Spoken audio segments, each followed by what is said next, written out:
Is that okay, right? Yeah, that's great. I would love, I mean, I don't know if you've ever had someone come back 3 times, but I'd always love to bring more art, and it's really nice to see so many ladies here today. So I come from a very unconventional, or like a very difficult background, but it really forged who I am, and I feel like I wouldn't be the woman and the artist and the person I am without it. And also, I wanted to preface by saying I have talked about my story so many times to so many people and outlets and places that it's not uncomfortable for me. So I know that these kinds of sensitive topics are emotional and intense, but I just want you all to know, like, I'm very comfortable, and if there's any questions that I can't answer or I can't remember the exact date, I'll just be upfront. But pretty much, like, I'm able to speak about any part of it. There's no ongoing, legal things or anything. So I'm an open book, and I'm comfortable. I just want you all to know that.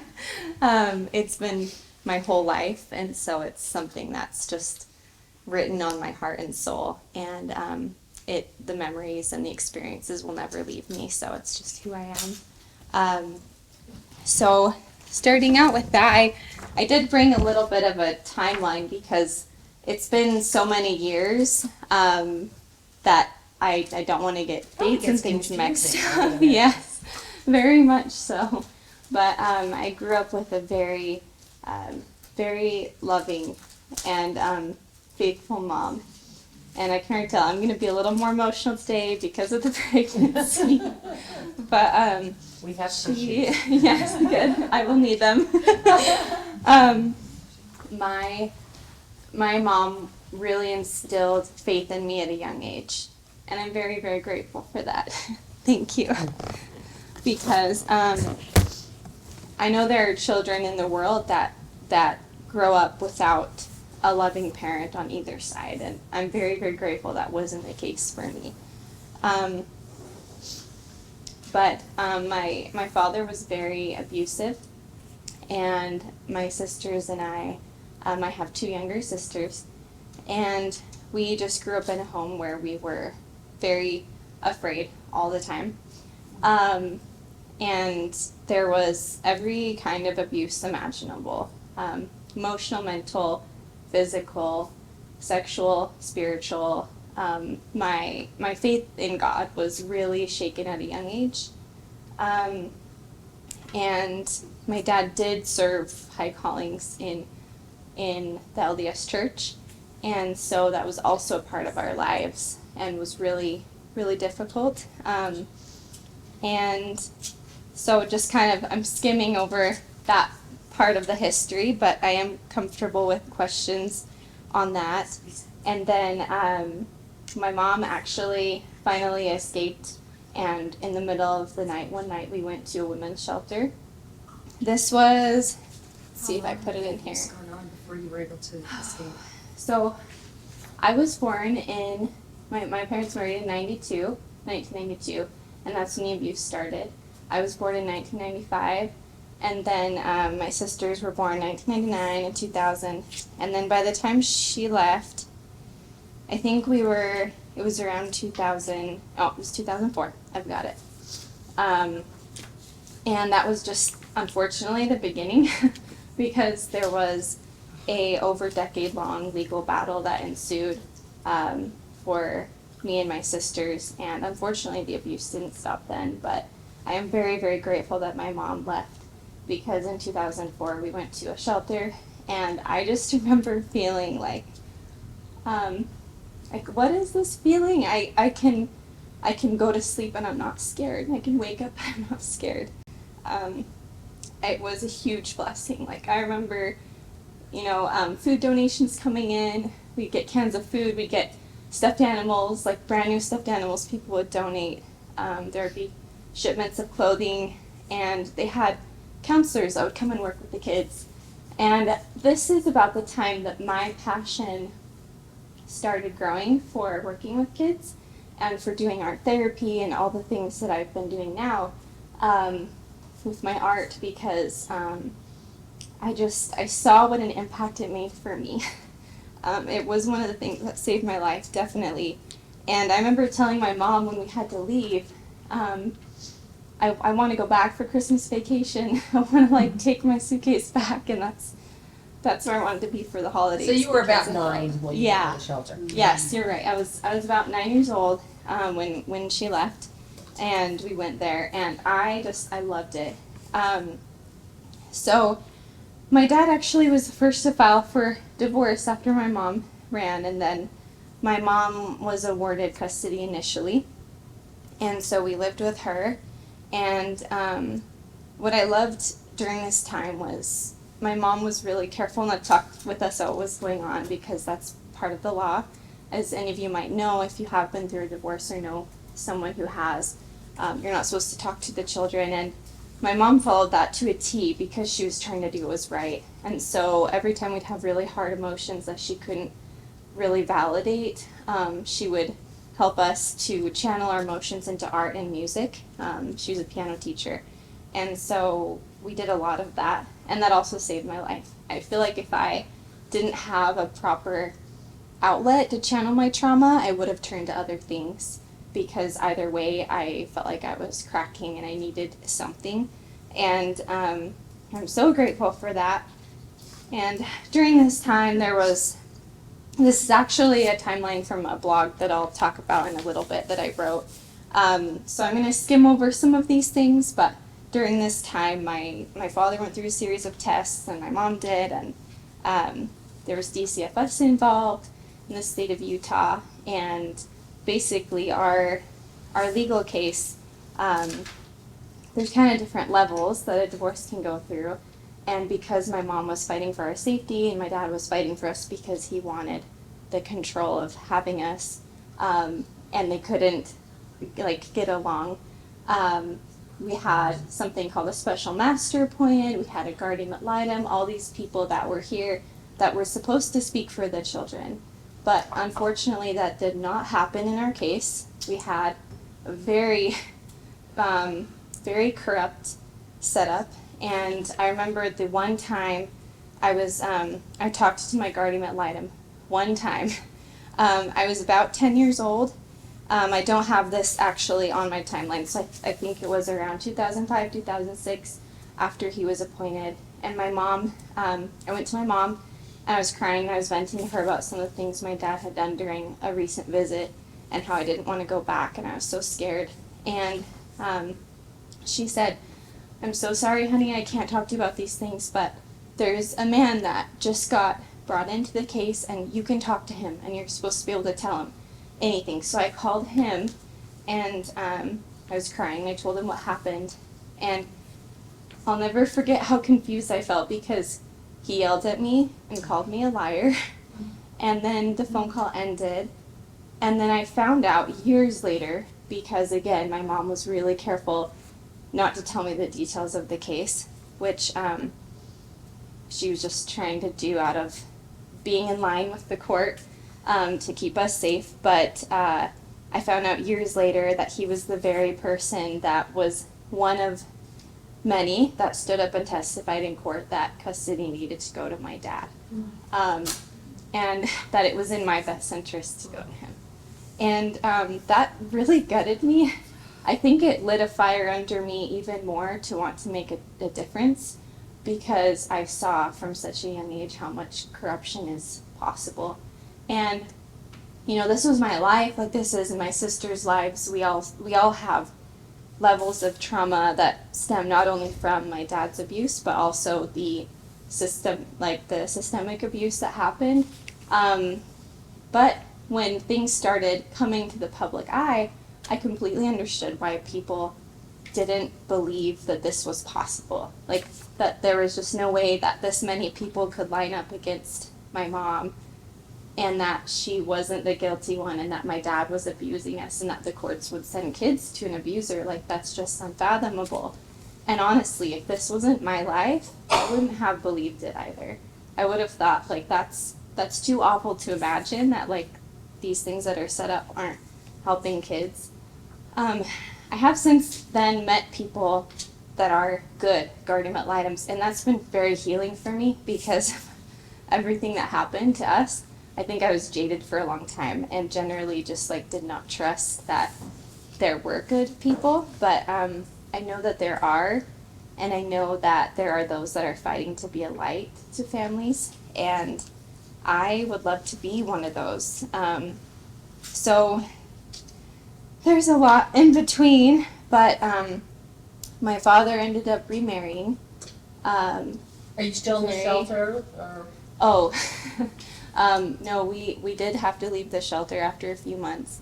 I did beg to go back, but my mom had to find an apartment, and then we just kind of, she was initially warded custody, so we were with her, and then we would go to my dad's on visitation, and then we'd be, you know, back with her. And it was the standard every other weekend with him, midday visits, overnight midday, and like, I remember it would take days just to decompress at her house.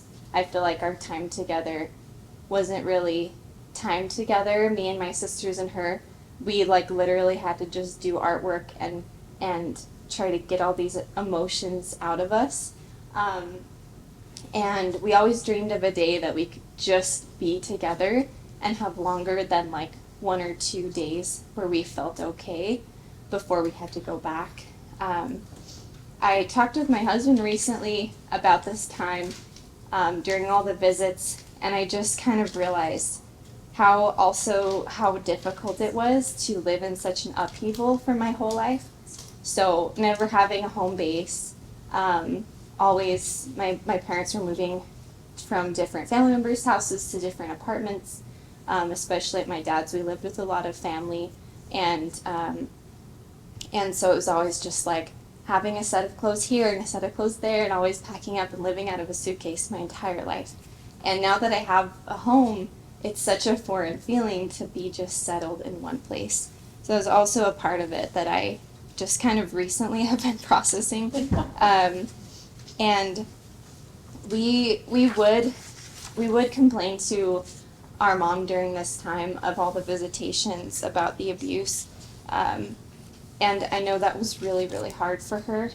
I think as a mom in that situation, I would have struggled with that too. I think that all of us were really blind and naive to just the level of evil and corruption that was working against us.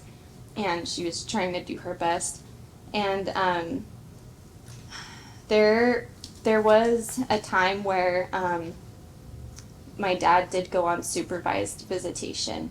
And during this time, his family was more involved, I think, than ever before, because they could sign up and be supervisors and things. And I would then report to DCFS what happened during the visit. And there was one time where the family member that was supervising left to go to the bathroom or something, and we weren't supposed to be alone with him at all. Honestly, like, we feel like the supervised, my sisters and I feel like the supervised visitation point in time was the best time with our dad, because he had to be on good behavior, and so we actually had to do somewhat normal things. He couldn't get away with hurting us so badly. But even during this time, there was a lot of manipulating going on, and so I remember reporting to DCFS. Actually, yeah, this time we were alone with him for about 5 minutes. This is what happened, and I was like, being the oldest, I was put through the reams by the whole family. Everyone was very upset with me, especially my dad, and for the rest of my life, I was, just called on a new level a liar and a manipulator and just all those things on a daily basis. And so it was hard to stand up for ourselves, but I'm really, really grateful that I was the oldest, and that I went first, because I took the brunt of the abuse while I was in the home. And it wasn't until years later, when I escaped after I turned 18, that my sisters kind of got it harder. Okay, so my dad got remarried to a wonderful woman that really, she seemed a lot like our mom. maybe like a little quieter, and she would do arts and crafts with us, and she was very, very kind. Sorry. This is definitely like one of the more emotional pieces of our story to me and my sisters. They had a daughter together, and she's our half sister. And during this time, like, I'm completely comfortable with questions, but I also don't want to go too graphic in case it's triggering, but we witnessed a lot of abuse to our baby sister, and we felt really helpless because the courts were at least somewhat involved. My dad had to, be on somewhat of good behavior, even though he was still getting away with a ton with the three of us. But when we would visit their house, like, it was just, it was really sad seeing that he had this amount of control over his new family, and could just hurt them uninhibited. And he was treating our stepmom the same way we remembered him treating my mom, except he worked even harder and earlier on in their relationship, it seemed, to gain a level of control. It was almost like my sister and I would talk early on when we were really young, 12 and 8 years old, about how it seemed like he was really amping it up because he knew he made a mistake in letting my mom be strong enough to escape. And to this day, they're still married, and there's still things going on in that house. And we have tried to do what we can, but there's not much legally that we can do or have jurisdiction over. So we do really love them. And I wish that my dad was out of the picture so that we could have a relationship with them.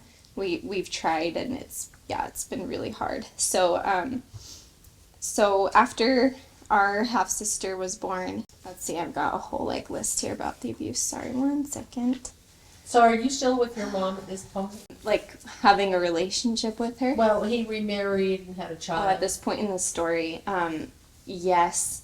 But around the same time they had a baby, this is what I'm going into next, he actually was awarded custody.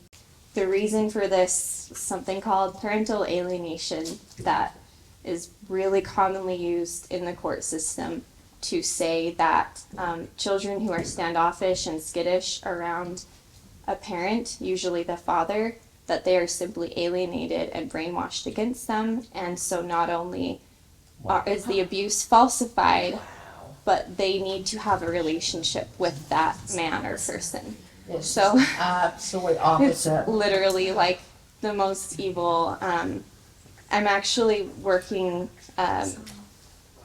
to change some things with that, because I believe PAS, or parental alienation, is one of the most evil things that has ever been written, and the man that wrote it himself, like, it's awful if you actually read about what happened to him and who he was.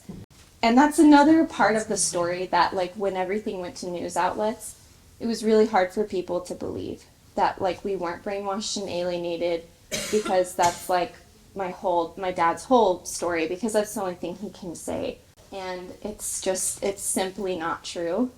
And that's all that I've ever stood by. And it's, like, again, one of those things that if I wouldn't have lived this whole situation, I probably wouldn't have believed that a court would just, like, hand kids to an abuser.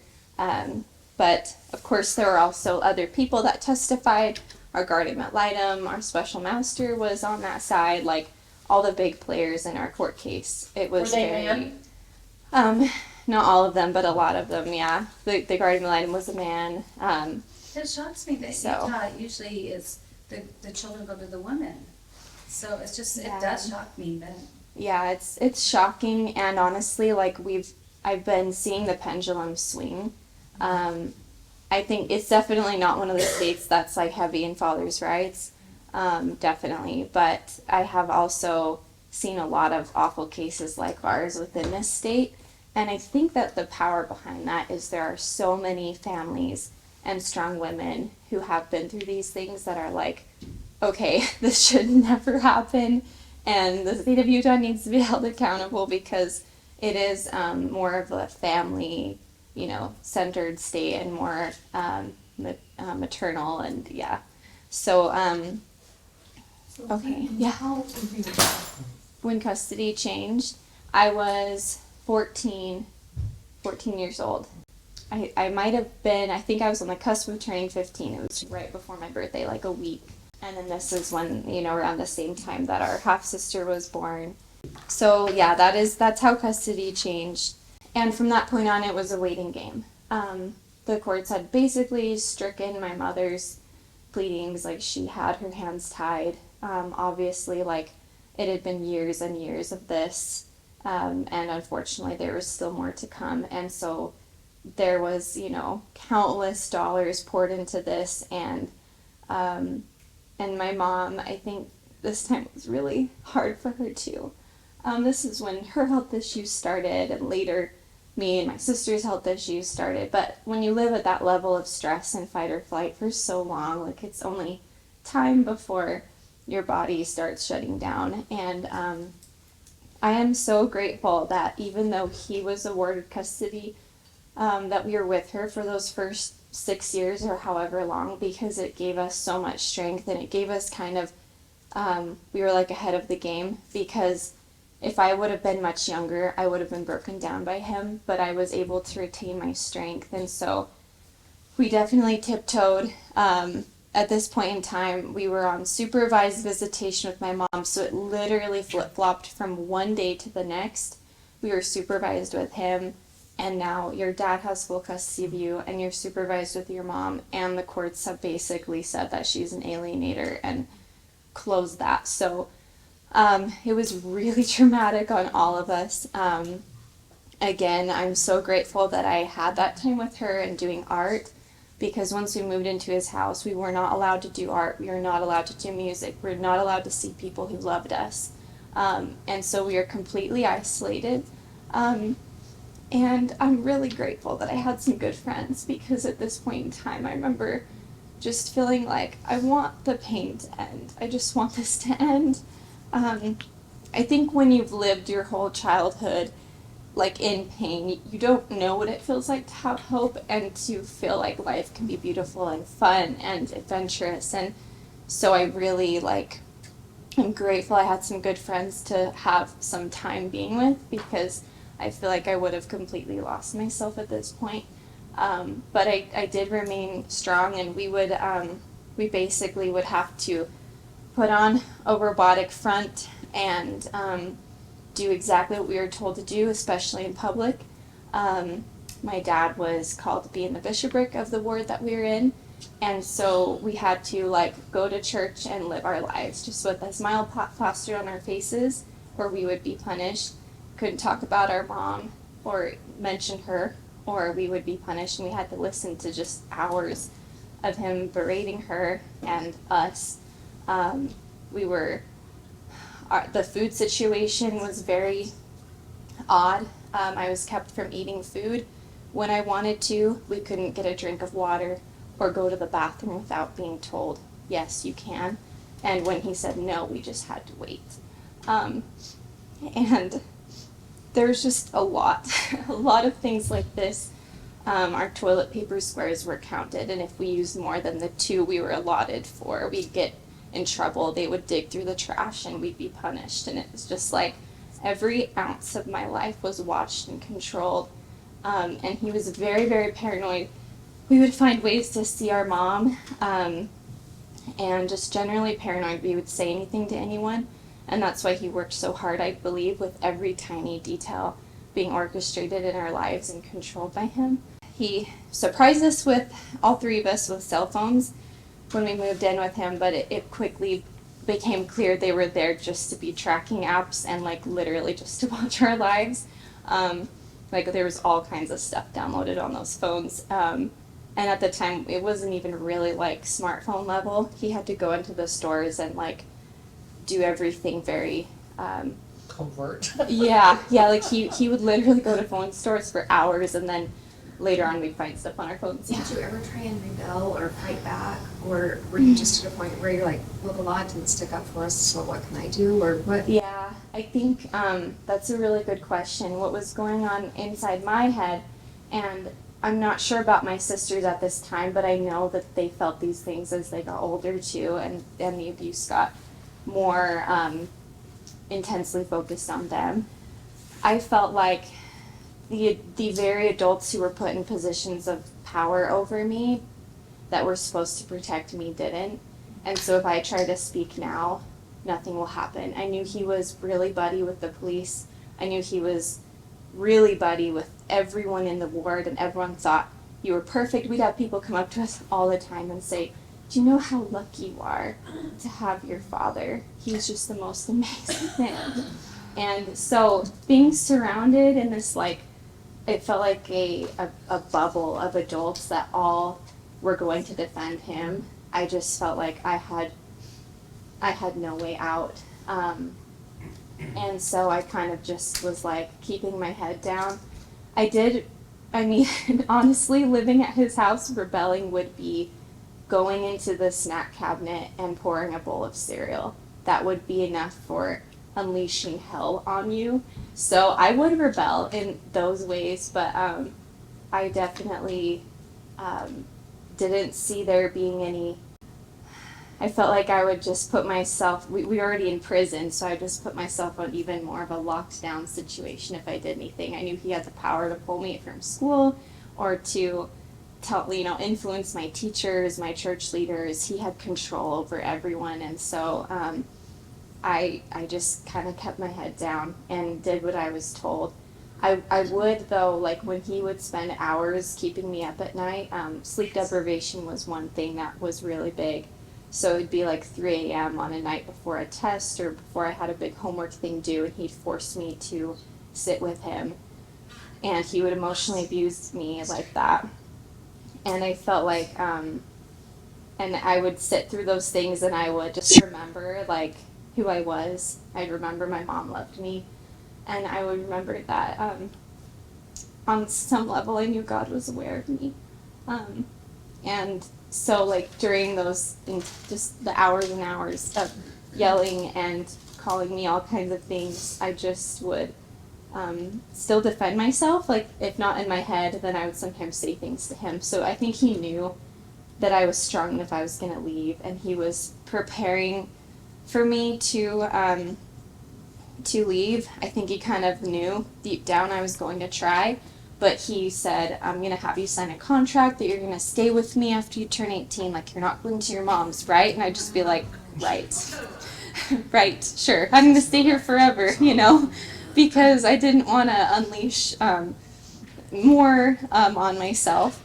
And he was just saying, if you stay with me, I'll give you a computer, I'll give you a car to drive, so that when you go to college, and I just was like, there's no way, in my head, I would just think, there's no way I'm staying here. So he had our house pretty locked down. He had cameras all over the outside of his house, which is not uncommon nowadays.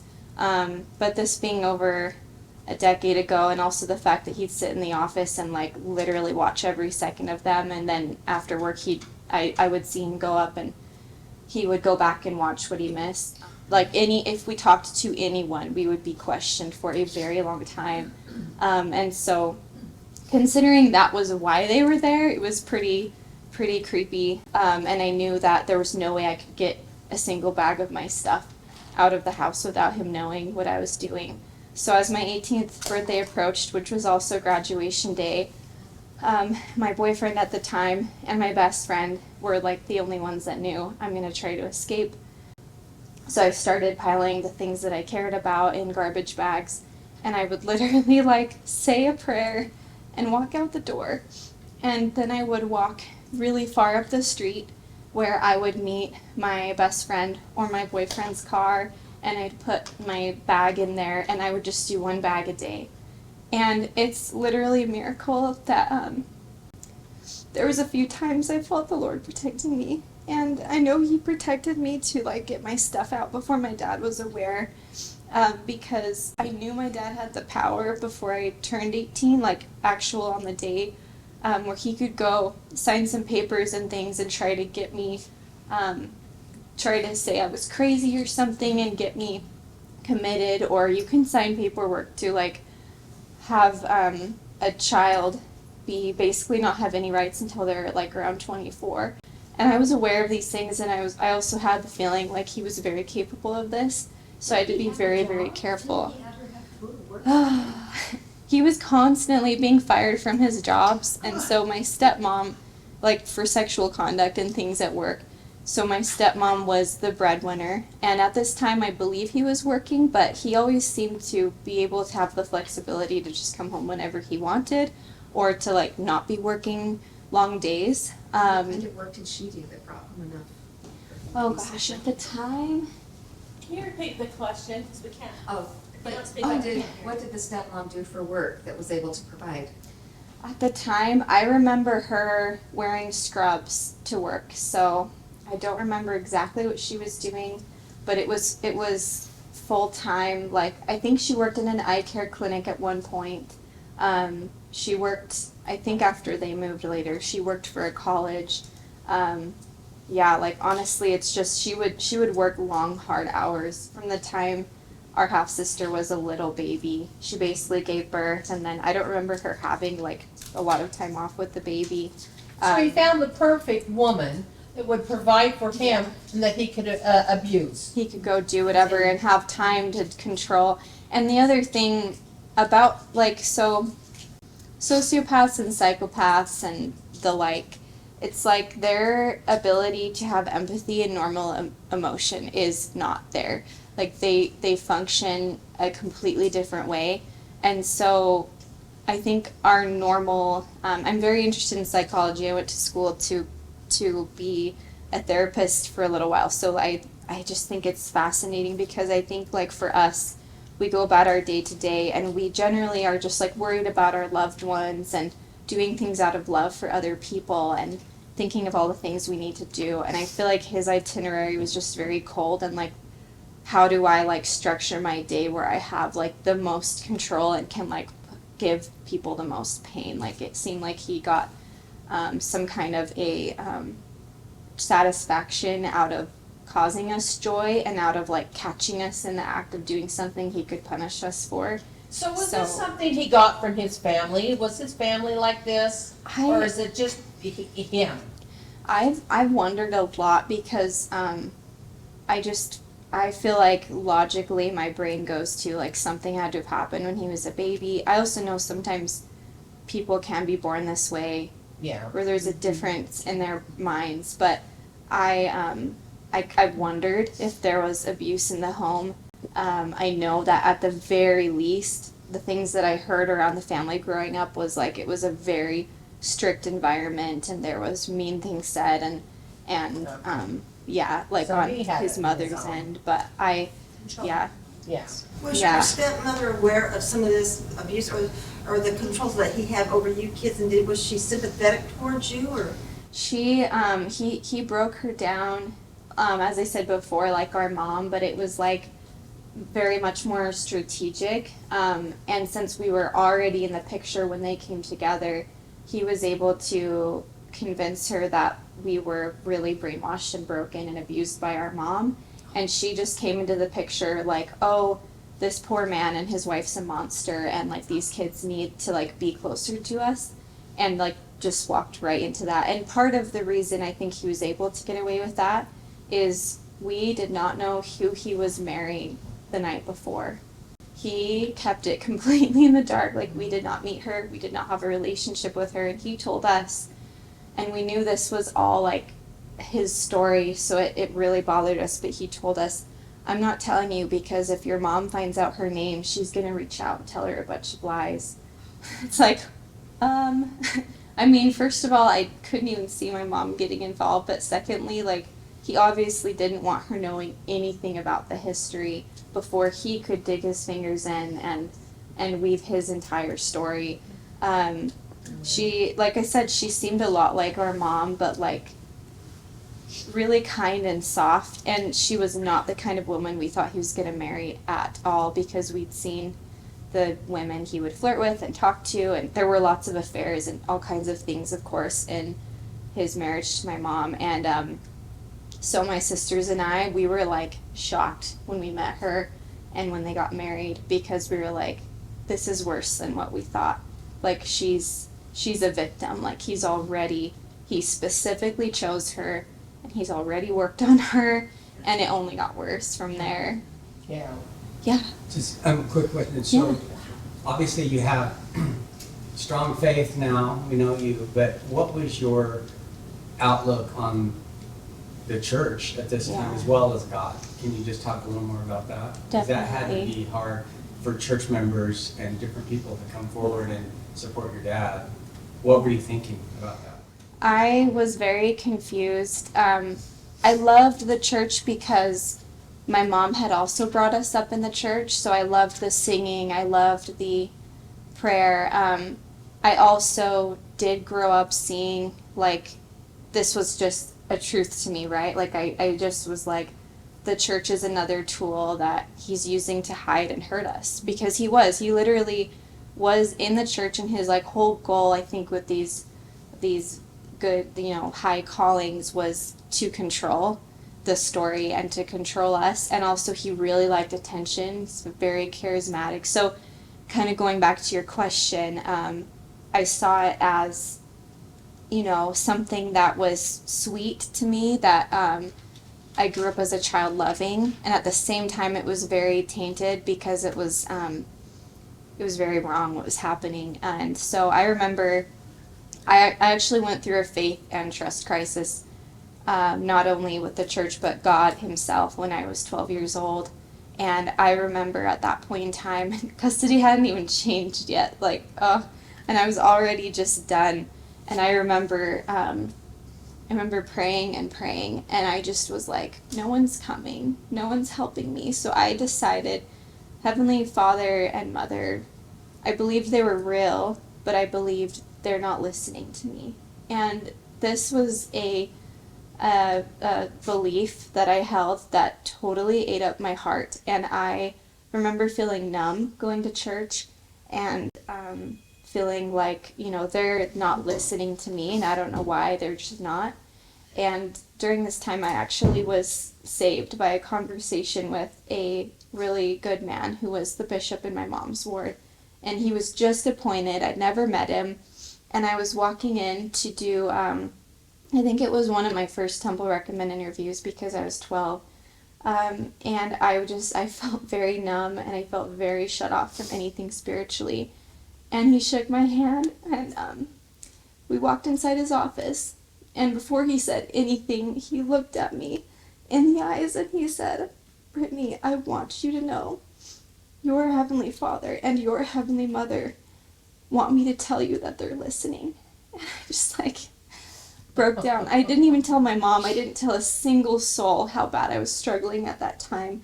But for me, that was pivotal, because I easily could have given up on the church, given up on religion, and even on God, and just said, all of this, because my dad would say things all the time, like when I mentioned spiritual abuse, it would look something like him saying, there's no way that you are going to be listened to, and why would God let you be here if you were really being abused that bad, and why, if God cares about you, why isn't he rescuing you from me? And this is a man in the bishop work. Yeah, he was the It's first just counselor. mind-boggling. Lord gives people a lot of rope, evidently. I'm like, he's been given many chances. I think that's why. Yeah, it's it was, and that was hard, because he would play off of questions that literally I was wrestling with on the inside. Obviously I wouldn't tell him, because anything I'd open up and tell him was just used as ammo against me. I learned the hard way. And anytime he was being kind to us, he was either grooming us, or he was trying to cover something that just happened. And so there was never good memories for no reason. Good bonding, there was none of that. So yeah, that was a hard part of my spiritual journey. And I think as I've gotten older, It's become actually in my adult self now and having my own children, I'm like seeing it as more and more evil, how he did that with the church. And my sisters and I have all coped very differently in this way. And for me, I feel that I can influence the most change and help through things like the abuse hotline and stuff like that, through being a member. And I also am very close to Christ, and I feel like he is also the reason, because he continues to lead me to be where I am. And so that's really the only reason why my faith has been where it is.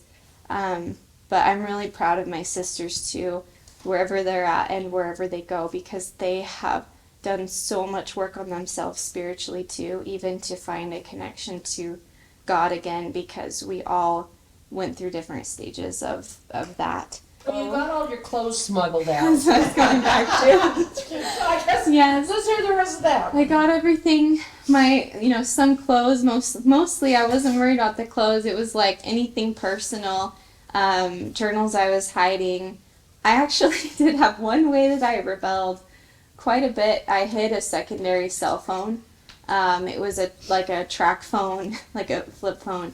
And I would, that I could secretly text my mom on, and if I needed to literally contact anyone without him reading the text message, I could do it that way. And I cut out the pages, like this is the extent I had to go to, and even then I feel like I was protected.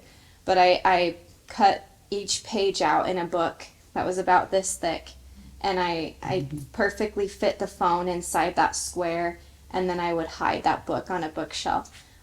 So that was one thing that I did I'm very proud of, because it was scary, but I knew it was, I would go crazy without doing something like that. And I couldn't get it out often, but that did help. So I had a few things to get out, and once I was done moving my bags, I knew, okay, I've got my most important things out, so like I can go now. And basically I left and texted them like, I'm leaving and I'm going to Mom's. And before this, I had a very serious conversation with my little sisters. They were 14 and 13. And, sorry. We sat down and I just said, you guys know what it's like here. Like, we've all lived here, and you know that I would like to go more than anything, but there's no way on earth that I'm leaving you if you think that you can't handle what's about to come. And I just said, like, you know that I can't fight for your lives being here with him. I have to go. Like, there's just no way that we can submit all the stuff we need to and everything with me being there. And so I said, I can go and I can do that, or I can stay here. And I would completely do that, because your protection is what I care about more than anything. And we all decided, well, they wanted me to go, and they just said, get us out of here. So I left. I went to my mom's and I started school. At that point in time, basically, like, the only thing that was acceptable for me to go do was to do schooling. So I completed 2 years of college while I was at his house, because I was like, this is literally, like, the only thing I can do. And so I was already walking into the college campus as, like, a junior, basically. And so I started a semester of school, and at the same time, I started a legal petition of abuse and neglect against my dad, and I was requesting the juvenile court for custody of my sisters. And obviously I was with my mom, so I was finally able to get all the information from her, because I was 18 years old, so she's like, you can read anything you want now. So I went back and I read the adult and court perspective of all the proceedings and things that happened. And that was just wild to me, just seeing, like, what went on and then knowing what I was going through simultaneously. And it definitely, again, like, lit a fire in me to to do something about it, not only for my sisters, but for other kids, because I was like, this is the most messed up thing I've ever read. All these people are saying, we're going to shift the kids around this way, and we're going to make decisions about their lives that literally change the course of their lives, and claim that we know their best interests.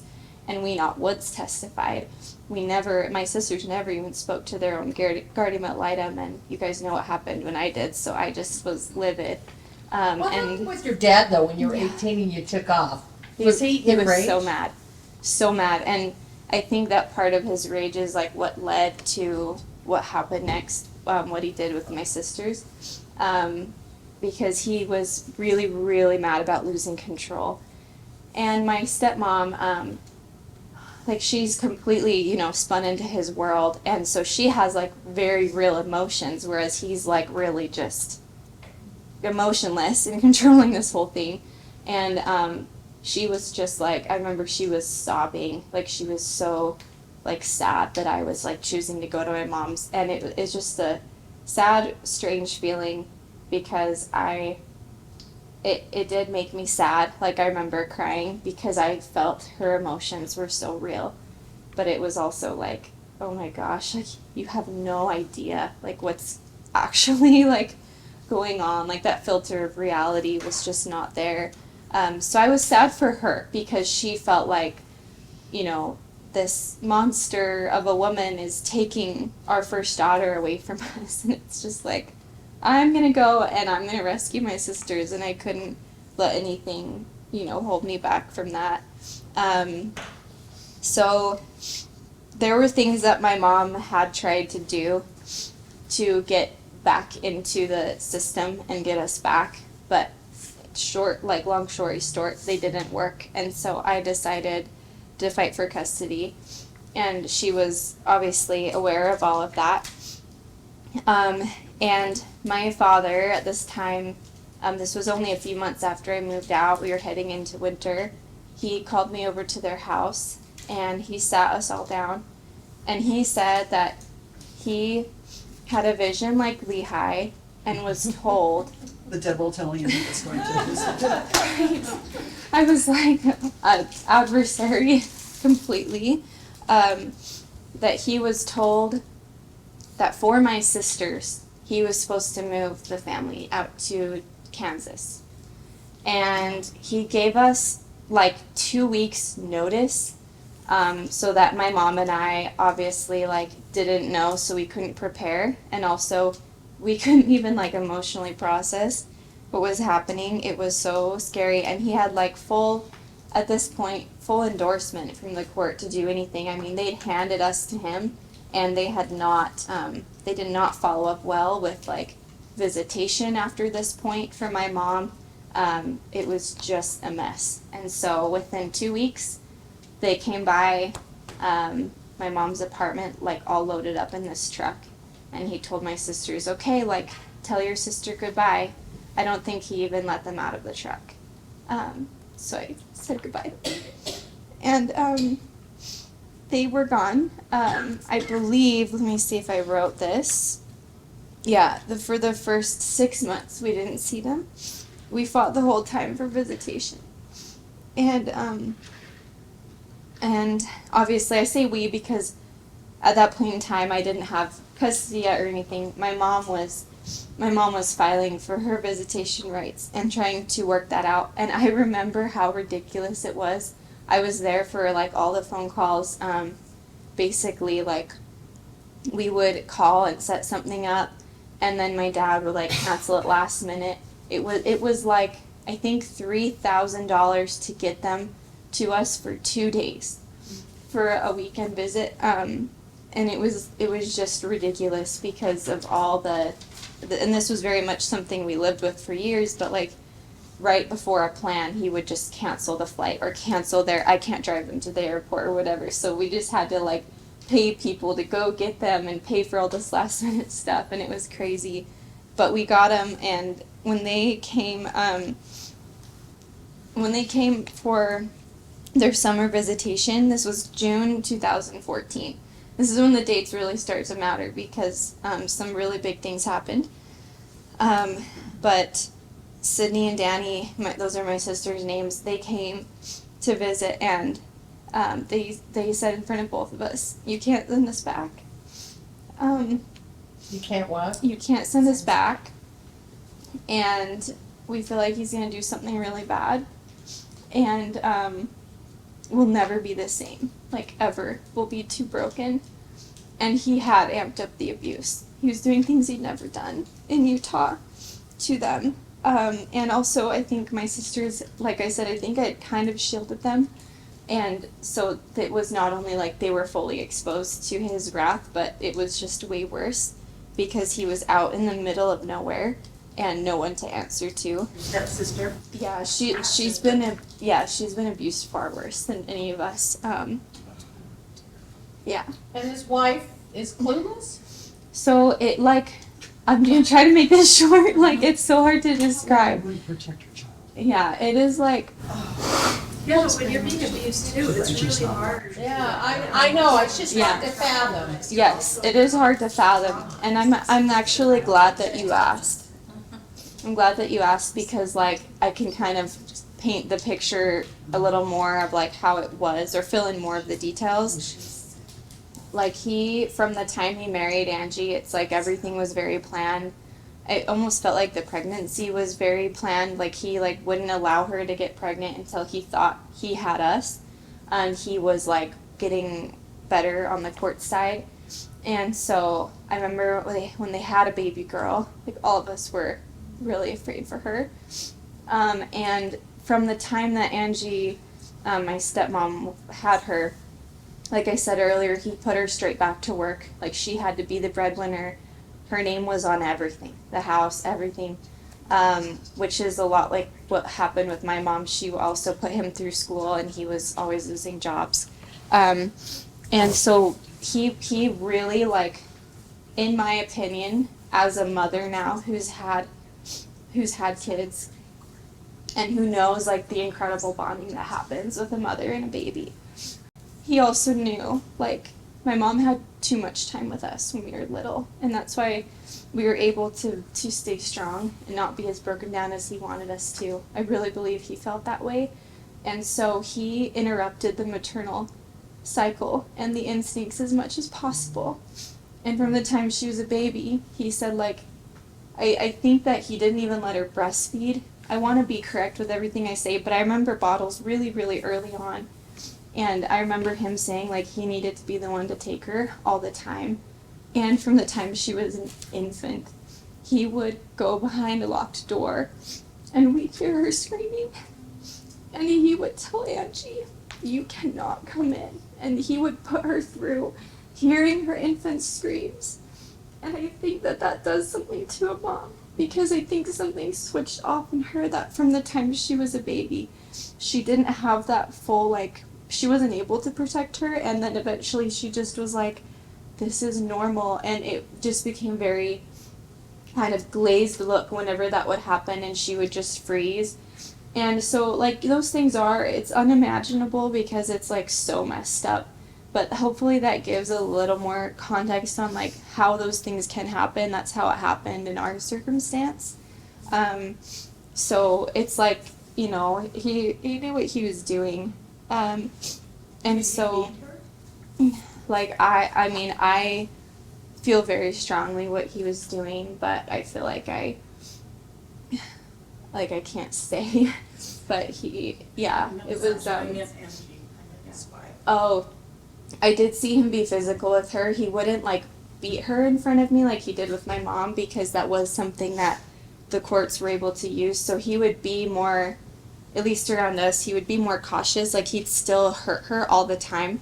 He'd, like, pinch her super hard, and he would be berating her, and he would be, like, doing things to hurt her, but it wasn't, like, shoving her down a flight of stairs, like things that we'd seen before, because of, the courts being involved. But he would also, like, if she would fight back, like, in the beginning with her own daughter, and also, like, about herself. And when I lived there, like, she was still fighting back. The girls told me that, like, in Kansas, like, she just continued to change and be, just, like, kind of become a shell to what was going on. But, like, he would constantly, like, bring her family into it. saying like, I don't want to say their last names, even though it's all over the internet, but like he would say like the last name of her family and be like, it's the gene from your family that makes you so messed up. Like those genes are just messed up. And he would just be like using these weird analogies to break her down and make her feel like she was much lesser than him. So yeah, just lots of things. So at this point, the girls came back for their summer visitation in June. And they were witnessing a lot that was going on with their half-sister, and they were also being hurt a lot. And I was like, we need, this has to stop. And I filed my petition. I was really proud of this because it was my first filing, and my sisters, I was really proud of them because what mattered more than my testimony, because I knew it was possible they could just say I'm brainwashed, what mattered even more was their testimonies and the fact that they were strong enough to and like willing to write their experiences was everything. And we detailed all of this in a petition, and it was the most strong we'd ever spoken about our experience to anyone. And we worked really hard at that. And so when I filed it, which by the way, I just wrote here, it detailed years of verbal, emotional, physical abuse, like the sexual everything, by our father against me, Sydney, Danielle, our half-sister, and our stepmom, all the things we witnessed. And it was submitted also to the Assistant Attorney General for DCFS of the state of Utah. And I did that at the same time. And it was like all about the domestic abuse. And then I also filed an ex parte motion for a restraining order against my dad to prevent him from like picking them up, because he had a family reunion in Utah during the time. So like all of our families were from Utah. The move to Kansas, like no one else was out there but him. So he had asked to pick them up for a family reunion, but because I knew we were filing this at the same time, I also did that to protect them from seeing him. And an expedited hearing on the petition, I also filed for that. And the court granted it. They appointed a guardian ad litem and entered the restraining order, and we had a sense of relief because they set a date for the hearing. It was for July 11th, and of course my dad immediately responded against all of it. He tried to vacate the order, dismiss the guardian ad litem, and like a bunch of arguments to try to stop it. And scams. I have so many good details here, but we went to the hearing, and I remember like my dad's attorney, like the judge being kind of indifferent, but I thought, okay, this is my first hearing. Like maybe judges are just, this is how they are. Like they probably hear a lot about child abuse, and they're probably pretty like able to be emotionally removed from it. But I remember my dad's attorney just, when they were talking about setting the next hearing before anything was even brought forward, and I thought that's really odd. Well, at least they're gonna set it like as soon as possible. And my dad's attorney just hemmed and hawed and was like, oh, like I'm totally booked up until October. And so the judge just said, okay, like we're gonna revisit this in October, boom. And that was it. And I was like, are you kidding me? Like they knew my sisters were here in Utah temporarily, and they were going straight back to the man that now has all the filings of our abuse against him.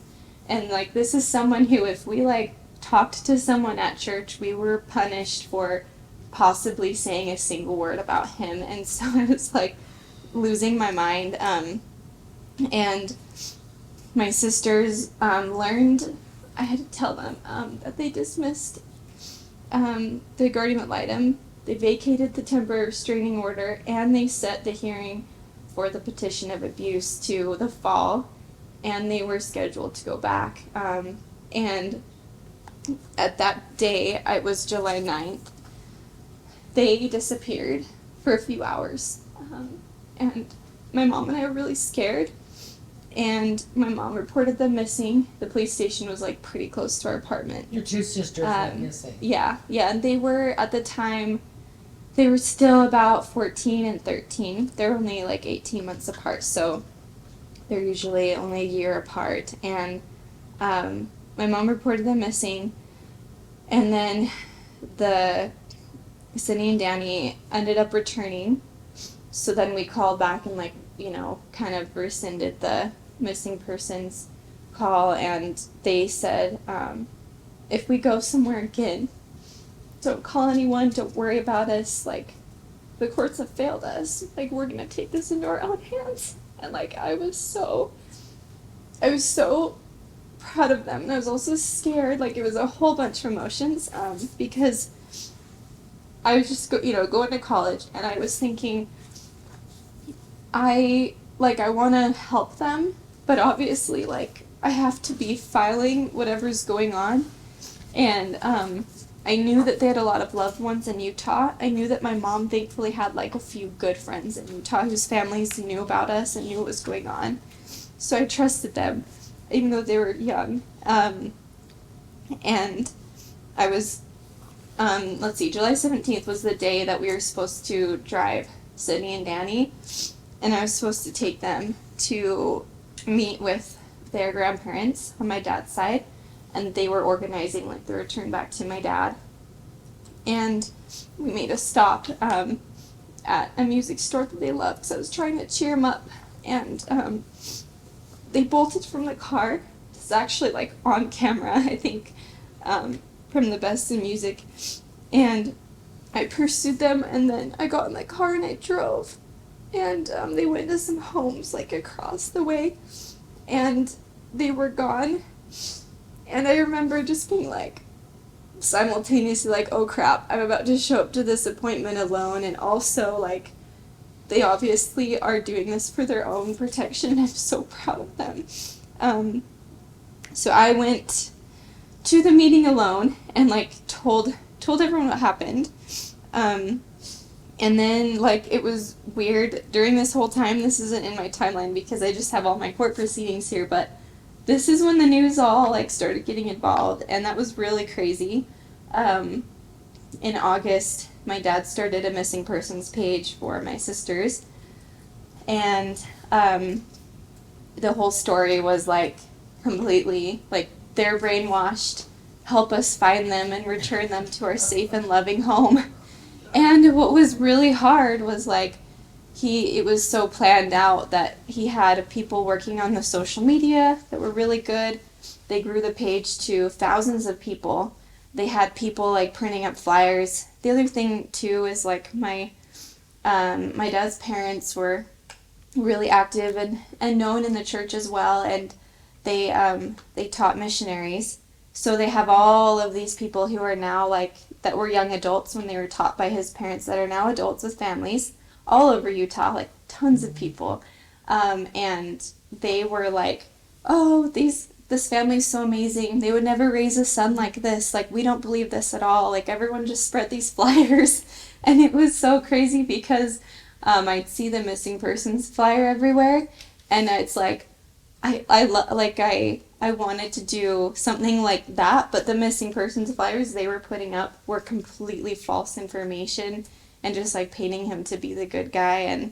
And so during all of this, like, the news catches wind of it, and at one point I don't think there was a single station in Utah that wasn't covering our story, and then it hit national news, and eventually we went to Dr. Phil, and that's, like, later, a little bit later in here, but it just, like, grew and grew. Was this around 2012, or I mean, were you 18 still, or? Yeah, I was 18 and 19 during all of this. During this part of it. Yeah. What year was that? Sure. The Dr. Phil show was 2014. And in fact, like, all of this part is 2014. So they ran in 2014. Mm-hmm. Yeah. So where did your sisters July go, and how long were they in hiding? They were gone for a year and a half. Good for This them. is like, and that saved their lives. Like, I say that with absolutely no hesitation. Were they on the streets, or did they hesitation. find somewhere to go to be safe? They, like, I mean, both. They weren't homeless on the streets, but their stories that they told they're amazing. Like, the Spirit completely led them to people. They would show up on a doorstep, just be guided by, like, this is where we feel we need to go. And a family would open the door, and, like, I think some of these people knew their faces because of all the news. And maybe some of them really didn't. But they wouldn't ask their names or anything. They'd just say, we were waiting for you. And they just, like, went from home to home. And I'm, like, knowing how scary the world is, like, you bet I was scared for their lives every day. But knowing, like, the alternative, that if they were found, they're being sent to him, I just, like, prayed for their lives every day and knew that the Lord would protect them, because our living reality was one of those scary situations. Did they ever get in touch with you during that time? Mm-mm. You didn't even know where they were? No. They didn't want not to get you in until trouble. after. Right. Exactly. Or have a trail Did they back stay to They- in Utah? They are smart. Or did they travel Yeah, all over? they were found in Pleasant Grove. So, but I do think they traveled a lot. I don't even know all the places. Like, I know some of the cities. Like, they would tell me, like, we were here at this spot, we were here. But then I swear we'll be talking sometimes, and it's just like, So they they're not talk about a getting any family. schooling or, Well, so I gotta back up a little bit. okay. So in August, my dad starts this, like, big missing persons thing, and I'm living in my mom's apartment, and I am working a part-time job, and at this time, I was told, I had a prompting, I needed to leave school. Like, this was right before my sisters ran away, and I remember thinking, am I supposed to go on a mission? And the answer was no. It's like, what am I doing then? Because I was always, like, driven by school during this time because it kept me sane. And I just felt no to everything, and I was like, okay. And then the next week, all of this blew up, and I was like, okay. Oh. And then they were gone for 18 months, and I was like, this is my mission. Like, I'm supposed to protect my family, you know? And it was perfect timing. I'm grateful for that. So I was just working at this point in time in August, and when all this, like, blew up, and I was like, I can't let him get away with being the only narrative. Like, the only story on the internet was my dad's. And this is when the news was starting to pick it up, and I was like, So I started a blog, and I wrote, and it was a lot of work, and it was really emotionally draining. I think harder than speaking was, like, writing, like, some of the abusive experiences in detail, and putting it out there for the entire world. And from that point on, it became a battle. There was, like, a GoFundMe battle for my legal fees versus supporting Brian. People were either extremely one-sided, or they were like, I don't know what to do. And I'm like, I felt for people, truly. People were saying the worst things about me and my mom online. And I just was like, I don't care. And also I kind of have, like, compassion for people, because even as angry as people were and the awful things they did to cyber abuse me and stalk me, and it was like, it felt like, I don't know, I had empathy, because I felt like if this wasn't my entire life, I could see why this would be unbelievable. I don't know. That's always how I felt. So in August 2014, this is when things got even more, what's the word I'm thinking of? When people, more intense, and, like, when people question things more and all of that. Because in August, my mom disappeared. And from this point forward, I had no contact with my mom or my sisters. And this is something that, like, nobody could grasp. The police definitely thought that, like, it was orchestrated by me, and I was in contact with them the whole time. And that was also very, very hard, because I'm, like, praying for my sisters, praying that my mom's with them and they're together and they're safe. And then also, like, for their safety, and missing them so bad, and having to deal with the weirdness of fighting in court for them, but not having any more than the statements they'd already written me previous to July. And then being accused by law enforcement and everybody that was on my dad's side that it was all, like, done by me. Are you in Provo? At this time, I was living across from UVU, so I was in Orem. Yeah. Orem. And we'd grown up mostly, like I said, we moved a lot of homes, but it was mostly like around Linden, Orem, Pleasant Grove, Provo area. So yeah, my mom, like, it wasn't uncommon at the time for her she was going up north and working for an elderly couple. She does like CNA type work and stuff, so she was working and then coming back down, and I wouldn't hear from her for days at a time. And at this point, you know, I was going to school, I was a legal adult, so I was just kind of like, you know, at the apartment living a college lifestyle, so it wasn't uncommon for me to not talk to her for sometimes even close to a week at a time. So when she disappeared, I didn't worry at first at all. I didn't file anything. And then when she wasn't answering me and wasn't coming back, it became clear. So the timeline on that for me, like, it was kind of a whole week in August where I just wasn't sure like what was going on. And I think it was partially like the proof was in the pudding because she never talked to me again, and also the spirit, like, I felt like I think they're together. And I would be afraid that your father was nefarious. yeah, Had yeah, done something, so Yeah. that would be That scary. certainly came to mind, too. yeah, definitely. I kind of like, yes, I think at the time I was a little naive to what he was capable of doing with other people, or else I would have been more scared that he sent someone. But I also knew where he was at the time because I was in legal battle with him while all of this was going on. So, like, our attorneys were always sending stuff back and forth. Like, I knew he was at his address and stuff. But, I mean, yeah, like, that could have easily happened. I was always worried that, like, the police were going to find them and they'd go straight back to him, or he would find them, you know. So, after this point, like, the news just exploded. We ended up on the Dr. Phil show. And It wasn't you and your mom, or you and your dad? it was, so my mom and my sisters were gone. It was me, and they told me they weren't going to bring my dad on stage because they knew the history. And once I get to, you know, like, Hollywood, LA area, they're like, we're going to bring your dad on stage. I was like, okay, I guess this is how it's going to go, because I was already there. Wow. And I was told, I mean, you guys might want to hear a little bit about the Dr. Phil show, because, like, I know that's a little bit Can we different. still see it anywhere? Is it available to view? No. They got huge backlash, huge from it. They took it down. My attorney requested a copy of it. They said it was, like, magically gone. But then they still post reruns. So, yeah, it's, like, really great. I think part of the reason, too, that they removed it is we signed paperwork saying that, like, we would not talk about the behind the scenes at all. We wouldn't talk about anything about the show. And then after it aired, and the way that it went, which I'll describe a little bit, it was so messed up that I went on my blog and I posted, like, a big part 1 and part 2 that you can read, like, right around the time I posted everything that happened. So they probably weren't happy about that. But they have, like, repeatedly invited us back over and over and over again.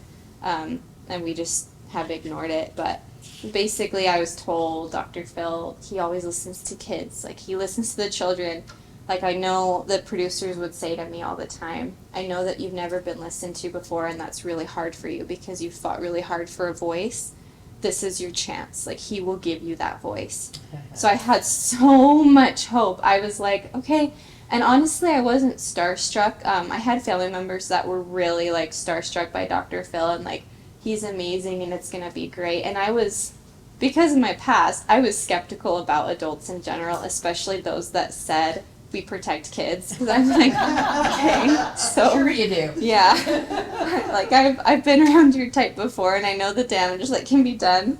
So I definitely was hopeful, a little skeptical. I thought it was interesting that, like, I didn't meet him once or talk to him once until I was sitting on the stage. And then they turn the lights to him, and he comes on the stage, and we shake hands, and he sits down. And he's just been kind of briefed a little bit, so he, like, has some of the dates wrong and, like, all kinds of stuff, and I'm just sitting here. And I was told before coming on the stage, you don't say anything, you don't speak at all until Dr. Phil motions to you. So I said, okay.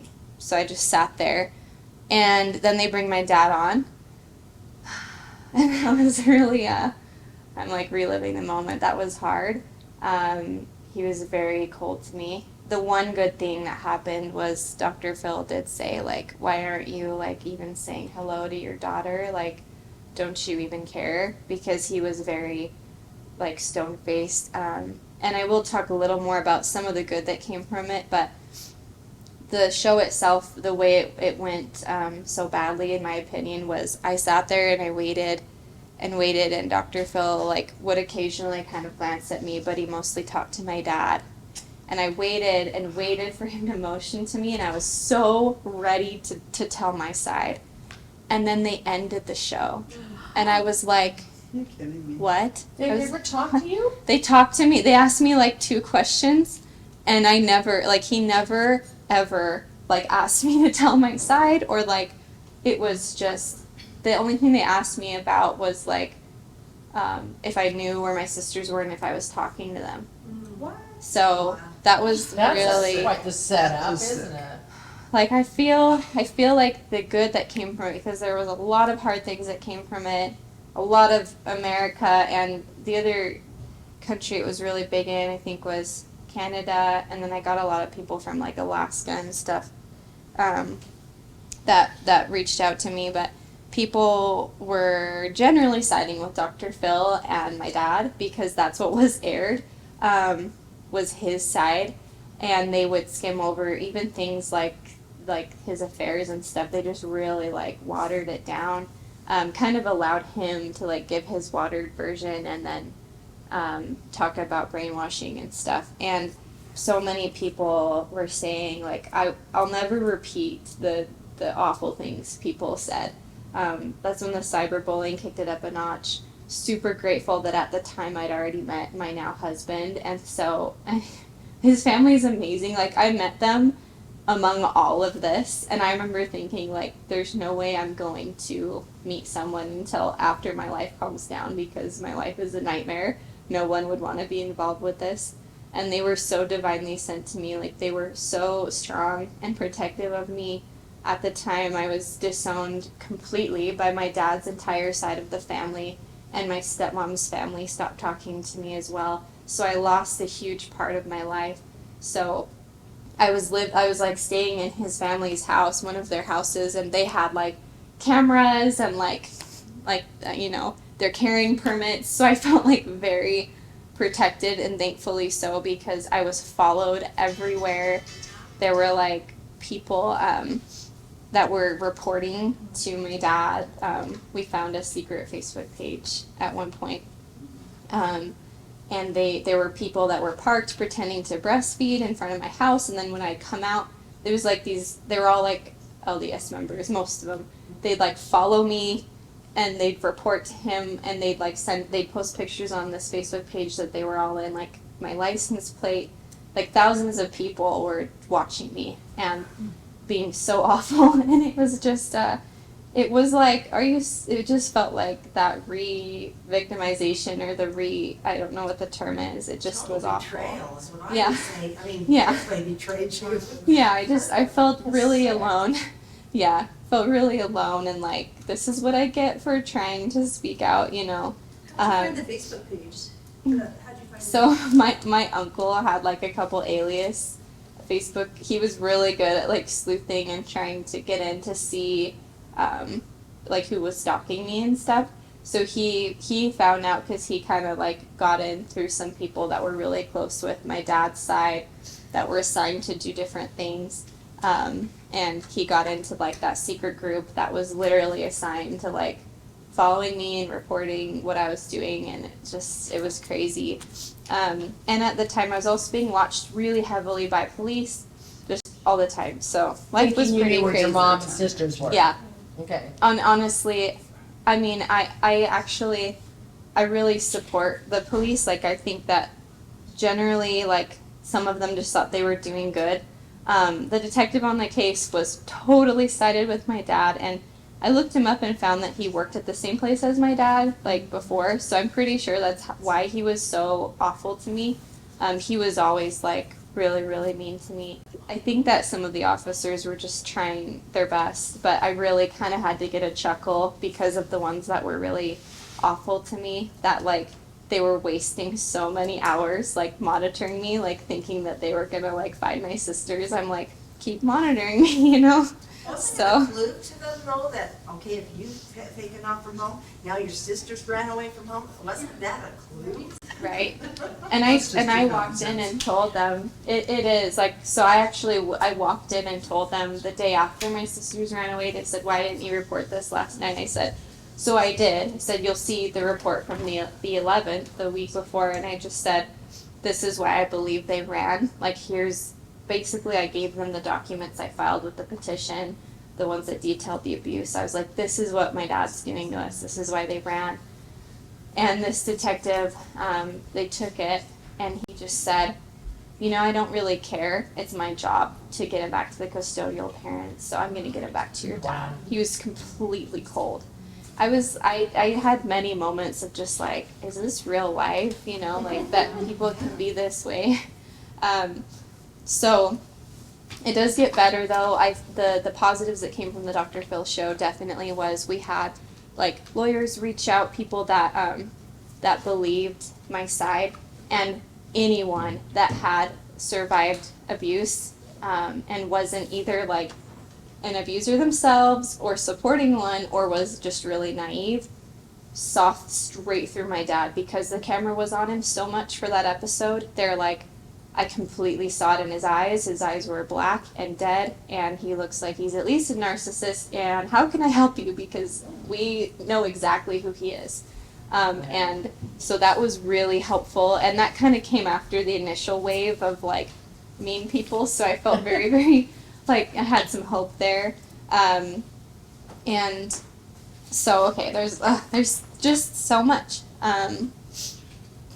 So I think I'll skip over until when my sisters were found, because I actually have not even been checking the time, but you can tell me if I need to wrap up.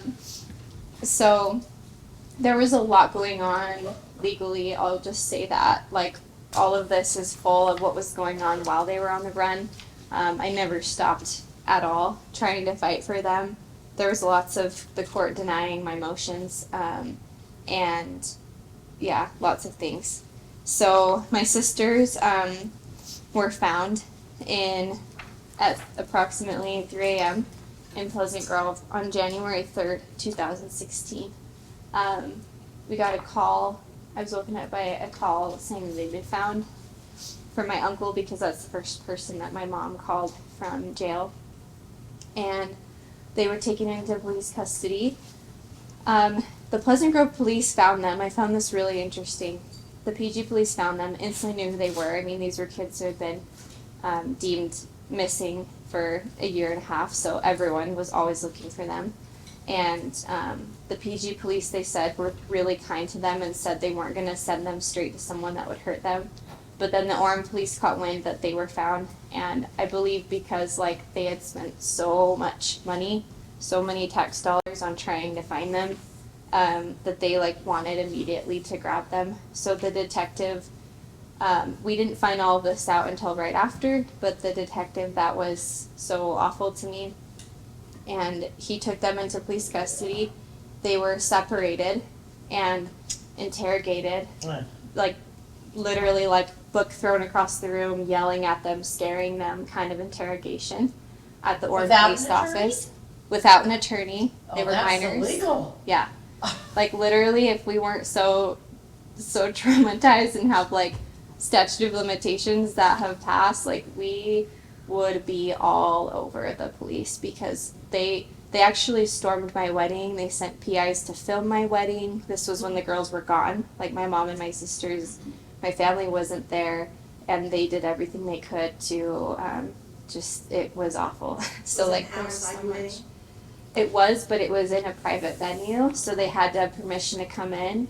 So they like went to the owners and said that they were like wedding auditors, and it's so obvious. They're actually in my wedding video, because my videographer got a glimpse of them. It is so obvious that they're undercover. And they just walked around filming in sunglasses. It's really, so it's like everyone was always like being affected by them in some way. So, so they were taken, separated, definitely illegal, and they were threatened to be sent straight back to Kansas. At this time, I didn't know this for sure, but my gut told me my sisters were in there, and I was in the Orem police parking lot, and I even walked in, and I know I interrupted the guy from interrogating them because he was like all amped up, and it was the same time. I walked in and I said, "Are my sisters here?" And he said, "No." And I talked to him, and I was like crying. I was like, "Please, I feel like they're here. Please let me see them." And he just said, "I'm not going for your horse and pony show," and blah, blah, blah, and yelled at me. So, yeah, that was really, that was hard. So Were you married then? I was married, like recently married. So obviously there's been a lot of things that happened in a year and a half, and I just missed them so much, and I wanted to see them and know they were okay. It's weird when you don't see someone that long and you haven't even seen a picture of them, because I actually was able to see them shortly after this time because they were taken to Slate Canyon Youth Detention Center, and they were treated like criminals. They were treated like they were bad, and they had to be witness to a lot of things in that juvenile detention center, and they'd been there for a long time. This is when I was able to have some visitation with them. It was super locked down. Basically, we're taken like through a number of gates and everything, and you can't have anything with you. And then we sat in a kind of a metal box room, and there was like a person there facilitating the session, and it would just be a short amount of time. And I'll never forget seeing them for the first time because like their hair was so long and they were so tall, and like their hands were bigger and their feet were bigger, and it was like these little girls I'd grown up with their whole lives like went through puberty and grew so much in that year and a half that we were apart. And it was just really emotional, like knowing everything that they'd been through and wanting to ask them questions, but we couldn't talk about anything, nothing going on legally, nothing that they'd been through on the runaway. We literally had to like chat about the weather, and it was super weird because all we wanted to do was be deep and be like, what has been going on in your life and what has been going on in mine, you know? During this time, we had multiple hearings. We had a hearing every week. Actually, inside the detention center, all of our attorneys would come, the guardian ad litem would come, and thank goodness that this guardian ad litem at the time that was appointed, she had her head on straight. She was like new in the game, so she wasn't like some of the other corrupted people we'd dealt with, and she was genuinely wanting to be there for the girls, and she was able to gently coax things out of them. And of course she couldn't talk to me about them. She was only there to represent the girls and was doing her job, you know, very well. No, you're fine. And so she was a big help. But in the end, we received an email from the judge that they denied them their right to speak, and the judge court ordered through email directing them back to Bryan in Kansas the next day. I was taking my mom to get her hair done because she like never does self-care because she's just always been doing stuff for us. And I was trying to have like this, we were trying to have like a happy moment and be hopeful that Utah would do the right thing, and the Utah to Kansas communication would resolve in a way that they were able to stay in Utah, because actually my dad's own family offered to take them in. He had brothers and sisters, well, one set of a brother and sister that said, we'll take them in, like we'll take care of schooling and all of that. They'd been homeschooled the whole time, but there were options, but my dad wouldn't allow even his own family to have them because obviously he needed to be the one to have them in his mind. So I remember receiving that email like at the hair salon with my mom, and she just like crumbled. And I drove her, and I thought there's no way, like there's still got to be something we can do. But found out later, much later, the girls told us what happened. They were taken by rough physical force in the middle of the night. They were literally chained and shackled and thrown into an unmarked van and shipped to Kansas. How like Kansas and Utah and my dad got away with that. I will never know because that seems so illegal. But I guess the court in the approval that they gave for the girls to go back, they allowed my dad to do the transportation, so that's how he chose to do it. Oh. They actually were not shipped straight to his house. He had them put in a reunification program, which is something that is awful, that is like meant to reunite alienated kids with their parents. And so from the beginning, he had these like professionals, basically have just dubbed themselves as professionals, telling the girls they've been brainwashed and like brainwashing them from their belief that he abused them. Like 16 and 15 now? Oh, that's a good question. So this is So 15 and a half to 2016. 16. Yeah, let's see. So they were, 16 and 15. You're right. Yeah, you're quicker than I am. Like looking at the dates and trying to think back. So yeah, they stayed in like some random hotels and worked with these people, and it was really scary for them. And then when they were sent back to my dad's house, he had these people still involved, and he could use like their jargon and use what they were doing to further abuse the girls and everything because they ran away. Like that was his way of like, I'm gonna amp things up to make sure that you never get away again and you're also punished for what you did.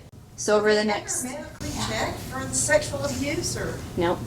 No, they didn't do that. Court never ordered anything. There were things early on I skimmed over, like when my parents first divorced and they were going through their legal process. There was actually like a psychotherapist evaluated my dad and determined some very, very serious things about his sexuality and what he'd done to children, and like we had that and they didn't even allow it to come up in court when they changed custody. It's like, it's pretty crazy. So yeah, and I do Utah have, courts. I mean, Yeah. this is mind-boggling. yeah, this is Mind here, boggling. you know, Utah County is actually, apparently after I like met a lot of different attorneys and people, and I was going all over the state, so we ended up changing some laws after all of this too in the state of Utah.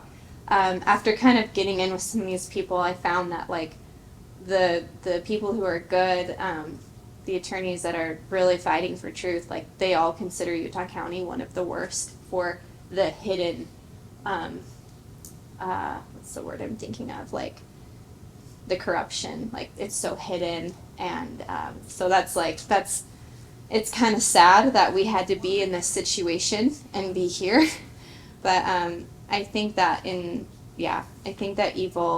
So did really they likes charge to your hide. mom with anything? Did she?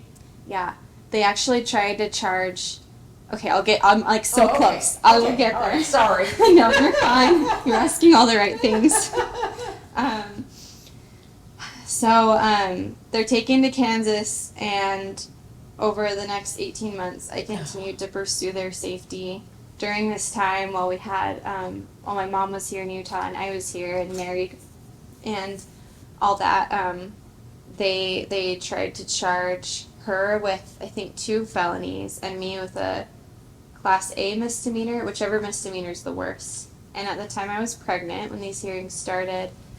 By the time it all wrapped up, because we were not guilty of what they were trying to do, I think the reason they meaning like the police force and all these people at the Utah County, I believe the reason they were trying to book us in jail was because they spent so many countless hours on the manhunt.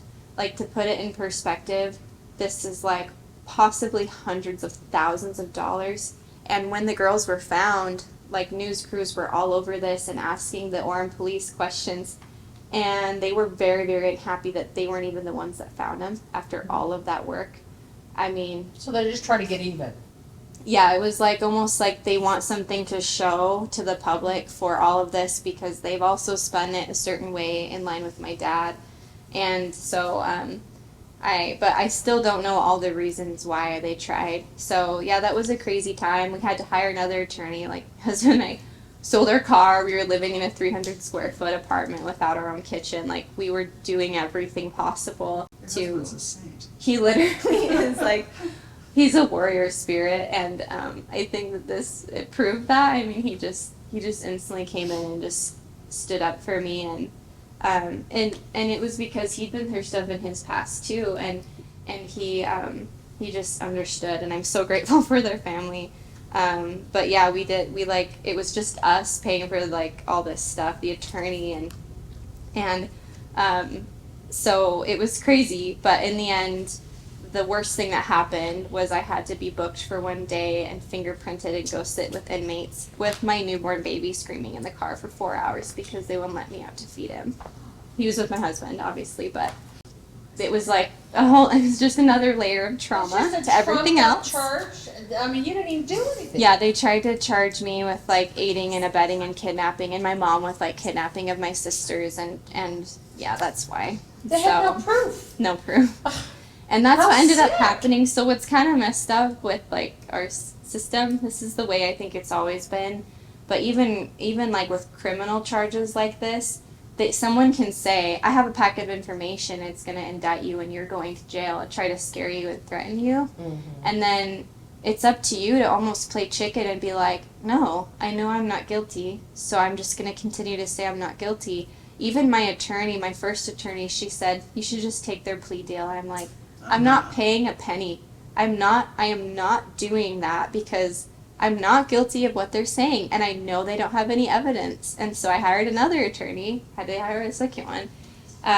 There's also kind of games that are played because attorneys know each other, and it's weird, it's hard. Yes. So maybe that was happening too, but I hired my second attorney, and I told him from the beginning, I said, I'm literally hiring you because I just need someone who will say no, and I don't want to be asked to do a plea deal, like, don't even ask me, like, so I was pretty, like, straightforward with him, and he was the right guy, like, he did, just out of necessity, forwarded me their plea deals and stuff that they kept trying to work down, well, you need to at least accept this, or we're going to take you to trial, and I just told them no for all of it, and I was like, take me to trial. My mom was the same way. It's like, I know that when they get on the stand, they don't have anything that's gonna like put me there. So, but still, it's scary when you have such big players telling you like, we're gonna charge you. It was emotionally just another layer. So in the end, they dropped it because there was nothing. But after all that, like, selling everything we could at the very end, but nothing came of it. But yeah, they did charge my mom. And then May 24th, 2017, my sister Sydney turned 18 years old. And this is like the wrapping up scene, but she turned 18, and at the time my mom had supervised phone calls where like my stepmom would listen in, and the bishop in Kansas would be on the line with my sister. Wow. And like my stepmom and dad weren't supposed to hear the phone calls, but they did. They would listen. And then, like, my mom had to be, alone and on the phone with her. So we knew nothing of their lives. Like, every time we talked to them, it was just this, like, emptiness in their voices. And we knew a lot was going on that we couldn't do anything about. And so, like, it was really just getting through those last 18 months. And in the following year, we knew that my dad was like expecting someone to go pick up Sydney when she turned 18. So we waited a little while, and then Sydney dropped a hint on a phone call that, which by the way, she was very controlled. It was different than when I turned 18. She did not have the freedom to leave whatsoever, and he was trying to work on getting her said to be crazy so he could have her into her 20s. Yeah, so she was like walking on eggshells, and we knew if we tried to do anything he would clench harder. So I was thinking of a way to get her out safely, but had to be really careful. And at this time we found out he was going to fly her to Germany on a one-way ticket to go stay with some of their relatives' friends. And we knew it was a way, like, just for him to get her away, and we might not ever see her again because there was no way to contact. So when Sydney turned, it was a little bit after she turned 18, it was months after actually, I organized a rescue mission and we left our smartphones in Utah. I brought wigs and like all kinds of like what's the word I'm thinking of? My pregnancy brain. Disguises. Yes.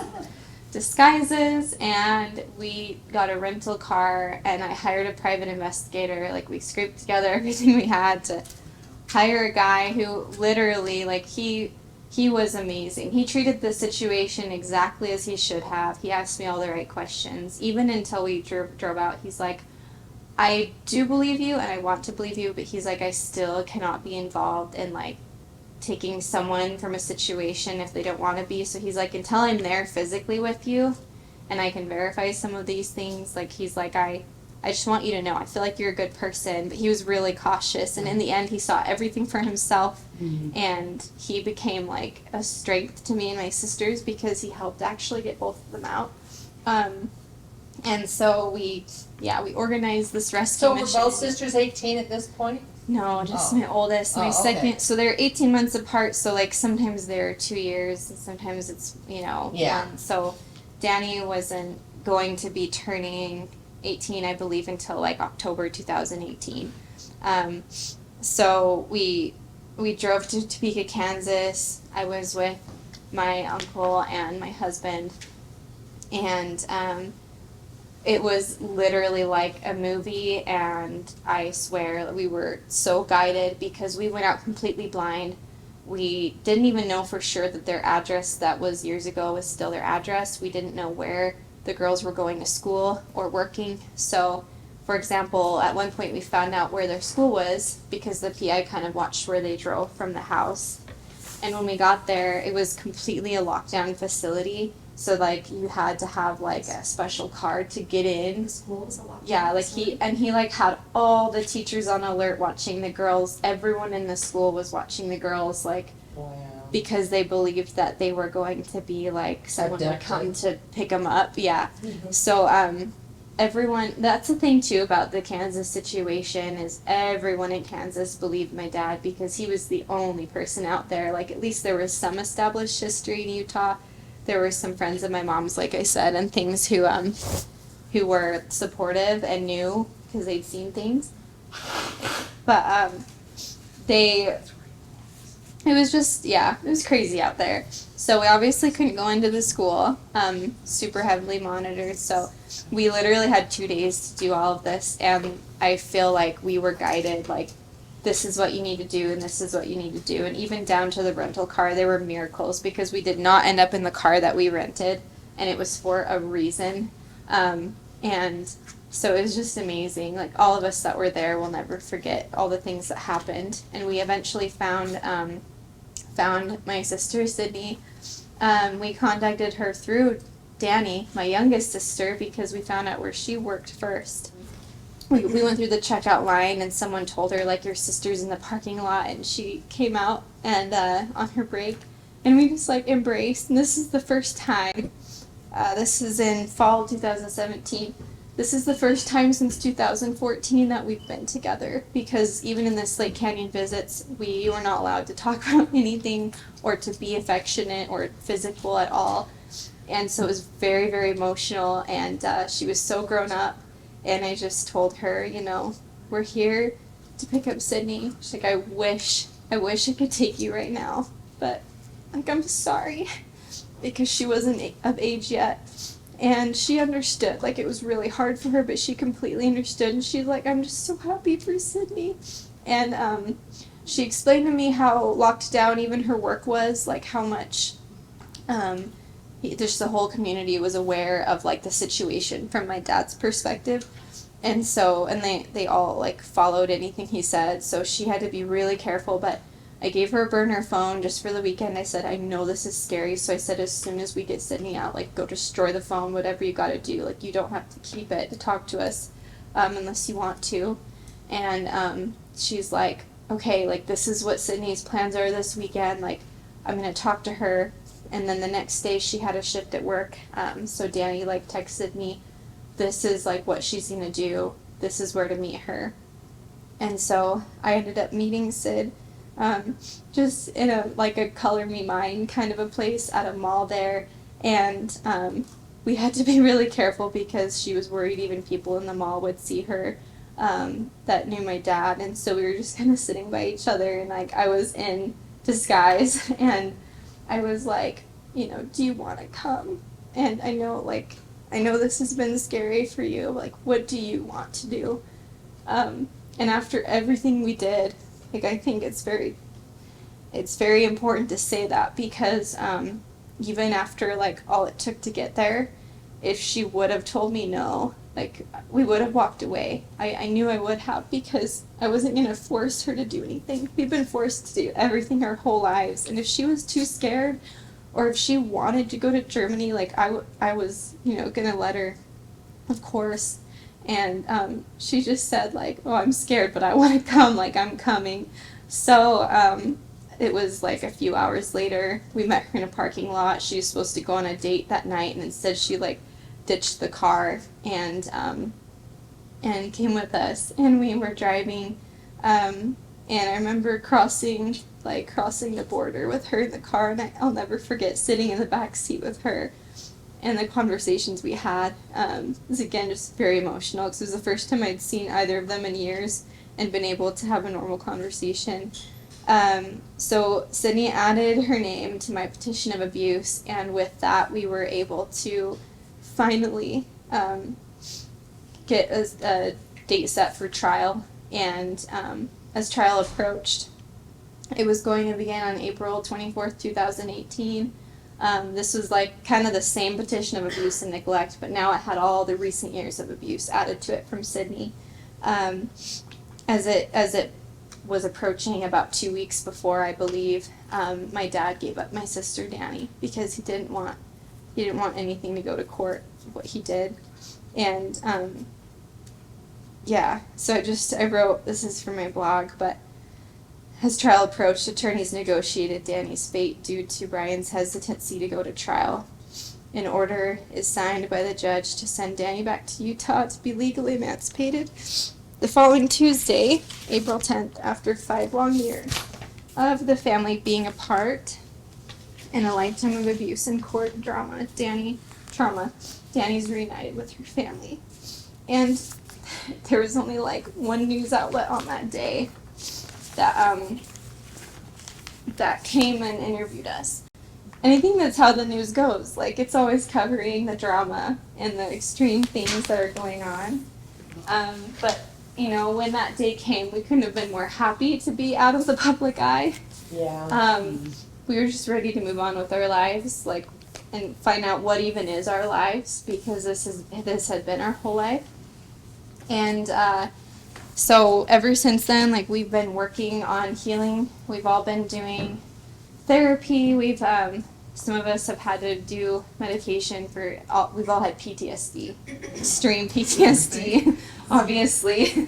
And it's really hard because we all had a lot of big dreams together of what we were going to do, and we have done some things. I don't have the exact laws written here, and I don't have them memorized because the Utah codes are kind of long, but we did change some laws regarding the big one that I'm really proud of that I did is one regarding a sibling's ability to fight for their siblings. Mm-hmm. We took that to the Utah Supreme Court and won. Can you do anything for your half sister?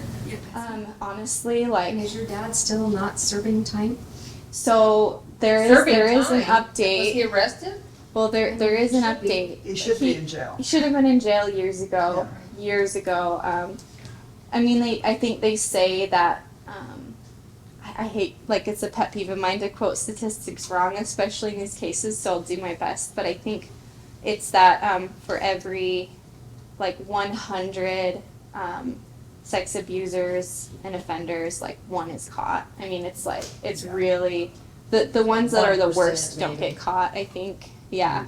I think because, like, there are people that have been arrested for things and they're kind of sloppy, and that's why they get caught with, like, evidence, and there are those who are very, very cunning. So one thing that has happened is last year we found that over the summer, it was a random Google search that one of my family members did of my dad's name, We hadn't looked him up in a long time, and we found that he was booked in jail for aggravated assault and battery. And there was, I believe, bodily fluids involved. Like, there was my half sister witnessed some really heavy abuse against my stepmom, and he was finally booked for something. And as awful as it sounds, like, How we old were is she so. now? My half sister, she was born in. I have it written down. Actually, let me Oh, see. I'm sorry. Oh, you're fine. I honestly, like, yeah, 2011. I just want to get it right. So she's. So she's 11 years old. Yeah. You know what to do, or you did so much for being so young. At 21, 22, I wouldn't have had a clue what to do. And look at all the things that you were doing. Thank you. You had to grow up awfully fast. Yeah. Oh, Never got thank to be you. young. So what happened Yeah. when he was arrested? He was arrested, and then they were going to go to court, and my stepmom dropped it. So he got her. She's still with. Yeah, yeah.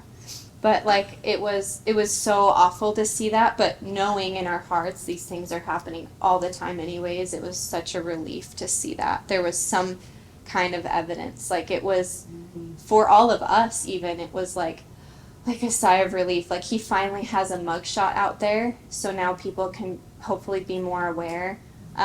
Even still, I can't tell you how crazy it is to see the deer in the headlights look from people that like stand by no matter what. His story, that even if they see like the image of him booked, they're just like, oh, that's gotta be fake or something. It's like, no, like this is why there's documentaries on things that happen where a community is shocked when someone does something to their entire family and everyone's like, oh, he seemed like such a good guy, and it's so out of the blue. I mean, this is where those stories come from. So I feel, I mean, it's been a hard life, but I also feel privileged to have seen the things that I have from a young age, because it's given me a perspective that, there's no way I would have had otherwise. And I did have to grow up fast. How are your sisters with the church or God? Yeah. Yeah. Like I said before, our paths are different. I feel like I am called to stay in so that I can make changes. Not that that's my only reason, but that's my plan, is like I believe strongly that I know that Heavenly Father and Christ don't condone of this, and I know that there's a lot of wonderful talks out there validating that, but I'm like, I do want to see more, and my sisters have also felt the same way, really hurt by things that we've been through and feeling like there should be more for more help for victims and more believing, so they've been through their own spiritual journeys, and some of us are in, some of us are out, but I'm so proud of them. Do you have any plans to write a book, you and your sisters together, and get this out so that Yeah. it can be Yeah, proved? you ought to. Yeah, we do. What are your sisters doing? I'll give you the blog link for sure. I feel Yeah. strongly as to say I was psychiatric nurse at the state hospital for 16 years. Worked with children from the ages 6 to 12, and then young youth from 13 to 18. And the abuse is out there, it's horrible. People don't tend to believe.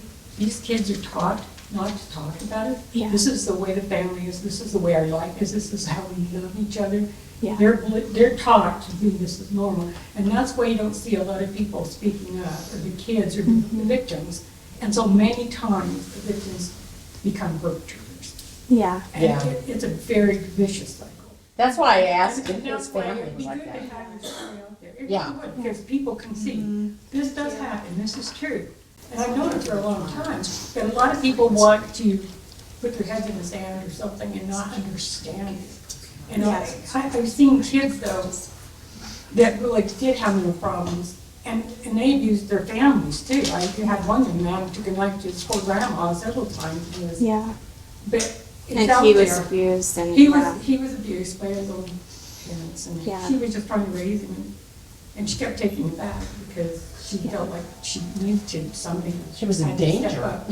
Yeah. She was. Finally, of course, I had to take him away when he was about 17. Mm-hmm. Do you think one of the hard things is not being believed time after time? Yeah. And people Oh, the tell me, hardest. oh, but he's so good, and Do you want to shut? No, he isn't. He is not good. Oh, Stop yeah. telling me that. You don't know. Well, I and then they feel don't like- yeah. listen to the children. Yeah. They don't, it's really hard, and I work Yeah. with guardian ad litem and stuff, there's some good ones out there, Yeah. and foster care too, but there's some bad ones too. Yeah. And when they are bad, there's so much ability to completely change a child's To life with that destroy. amount of power, So and that's write what's your book, scary. Tell your story, Thank it should be you. a movie. It really should. It's so dramatic. And it's the power of appearances and social position to hide the truth. I think that's one of the main themes Yeah, of the It's story. true. Like I keep going back to. Sorry, Mike. Go ahead. No, I understand. No, you're fine. And I agree with a lot of what's been said, but I, just getting to know you, you know, just what a beautiful person you are, your life, your talents, the things that you, everyone has been touched, you know, by meeting you. And I don't understand why someone has to go through something like that. Yeah, But we live in an age when all of these ugly things in politics, all these things are gonna be revealed and healed. And one of the problems and symptoms we have even in the church and stuff is people are not stepping forward and speaking truth about even small things, election fraud and other things. I mean, we live in a weird world where people don't wanna rock the boat and you see them all around you. But this, you know, for what you're doing, it's gonna be blessed and you're gonna be blessed. And Thank you. it gives other people courage that are in it. It lets people know these things are real. And so anyway, there is always wonderful good that comes out of something so horrible. So anyway, I'm really proud of you. Not that Thank that means you. anything, but I just. No, it means a I'm lot. I'm really grateful that you do this. It's Thank really you. hard to hear, you know? Yeah. it's really hard to hear. It's mind-boggling that you've gone through so much torture. Yeah. Thank you. Torture. It's- And your sister's even worse. I have a question. Yeah. What words of wisdom would you give to young women who are innocent already as they are dating or looking for somebody? Yeah. Like, what would you say, watch out for? Because we have to be, of course, innocent and stuff, but wise as serpents. And what Yeah. would you say to look out for in your dating? It's such a good question, and I wish my mother was here too because of her experience with dating and, you know, before all this came to be. I'm very, very grateful that I met and married someone opposite of my father, but I would say something that I'm passionate about without having that be my own experience, thankfully, of marrying someone like that, dating someone, would be that the red flags that are out there that therapists and people write about are very real. And when you're wrapped into a relationship with someone, it's so easy to be like, have your head in the sand, and I don't want to look at those red flags, and I don't want to think that any of those could be happening because I'm in love. And I think that it's just important to have the information out there that there are men and women, but in our case men, Predators. who are predators, who will manipulate your sweet emotions and your genuine heart to make you feel like it's love and to make you feel like you're wrapped up in them, and they are simply manipulating you. And I think that really the only thing I would say to my past teenager self about how to differentiate between am I with someone like that or am I with someone that's truly good-hearted is time. Like, you never need to rush into something. You never need to spend all of your time with someone, because then you will not have the clarity to see who they really are. I agree. And yeah, Well, and that's yeah, what they're good at, they wanna isolate people. And they want to exactly. get going fast, don't Yes. they? And it's possible they're a good person and they're just crazy about you and want to see you all the time, but it's always best to say, you know, no, I need to maintain my own space because you will see things and your family will see things that you're not seeing. And so if you're too wrapped up in someone, I think it's really hard to allow yourself to see those things. So that's what I would say. And like, Do you need to Yeah. observe them with their intimate relationships as well? Like with That's their a good- family that's a- members and how they get along with them and how Oh, they yeah. get along with Yeah. your family members. Well, Yeah. narcissists are really good at covering that Yeah. it's true. up. They put on a whole different front. Like I guess I'm saying yes, thinking of how I observed my husband with his family when we were dating. And like thinking back to my dad, he would act, he'd have a front around his family, but the whole family was pretty like quiet about there being any weaknesses or anything less than absolute perfection in their family. So I think that in and of itself was a red flag. But I think that observing people, yeah, very important. And like, be mindful, take classes, like literally if you take some self-defense classes even, you kind of get that energy instilled in you that like, this is my body and nobody owns me, nobody can like control me, force me to do something. So if you start dating someone and you're already confident in yourself, your red flags will like, it'll ping easier than if you're already like kind of Submissive. yeah, like if you're like, I'm gonna go along with everything they say, you know, obviously abusers want that. So having a strength about you, I think, will not only help you attract the right, you know, like environment because you'll see more red flags, but also like, I don't think abusers tend to go for women who are already strong in themselves as much. So I hopefully agree. some of that's Never helpful. approached my one.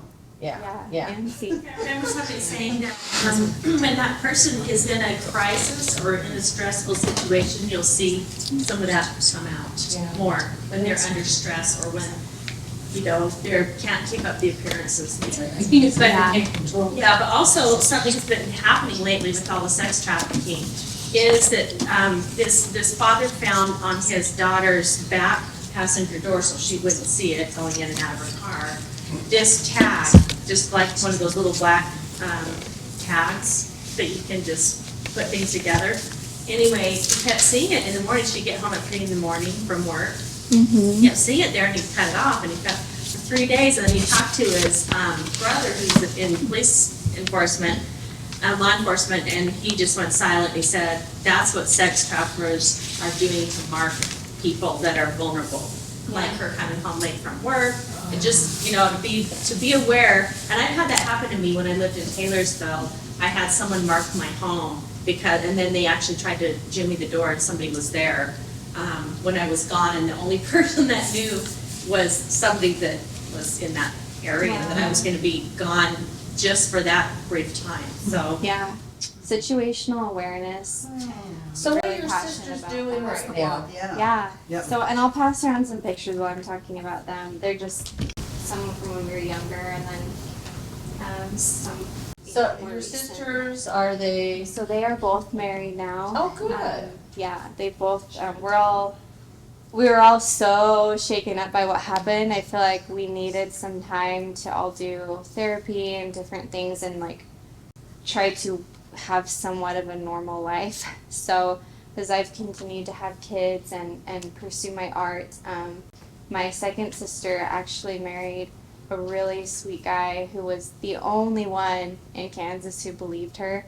And the whole time they were on the runaway, like they'd just been friends for a little while at the time, and he believed her, and he actually reached out to me and during that time, so like I remembered his name, and then when she went back, they kept in touch, and then he eventually moved here for BYU, and then they started dating, and I'm really proud of both of them because they've done, taken an incredibly hard situation and they've chosen to heal. We've all chosen to be chain breakers and not continue the cycle. And so, my second sister got married to the boy from Kansas, and they're living here in Utah Valley, and my third sister also lives in Utah and is married. Is that your dad? That's my dad. Yeah. He looks normal. Oh, there's some darkness. Right.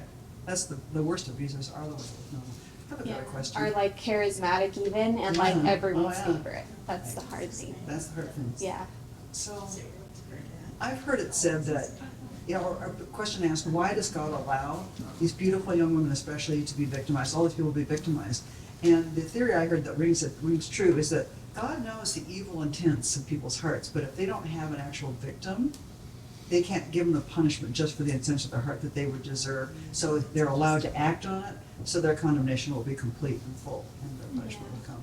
Do you feel like you agreed to this at some point in pre-mortality, that you would take this on? Because the reward is greater for victims in the end. Yeah. And You're the probably stigma- doing by far more good Right. than the bad that came out of it. I mean, I know it's horrible to say, but look at what you've lost. I mean, you're, You just low, you're so Threatened by beautiful. you. oh my So wait, what was your The question? powers of darkness are so Oh. threatened by you. That's They- right. they- I hope they- so. You were they such a cannot- light and a We beacon. will continue fighting it. Thank you. It's, The Lord said yeah. to save the most powerful spirits for our day. Yeah. And you agreed to this and you saved your sisters because of it. Thank you. For me, I think, at one point in time, at my darkest moments, I would say, I don't know if I agreed. That's hard to think about. But coming out of it, at the point where I'm at now, I've gained a really strong knowledge and testimony that I agreed to protect my sisters, and that all the abuse that I went through, I know that heaven mourned with me and they didn't want it to happen, but that it was, for me, an integral part of my understanding of things that I would not have understood otherwise. And that's taken a lot for me to, get to the point to say that, because I don't expect that other victims will feel that way, and may never feel that way, but I definitely have worked hard to understand how can I create light out of this, because I refuse for my life to continue on the path that it was, and I refuse to live in pain and darkness just because that's what was given to me as a child. So I do believe that to an extent I signed up for it, and I knew that the Lord would be there with me. It's really interesting because even as horrible things were happening, I knew He was with me.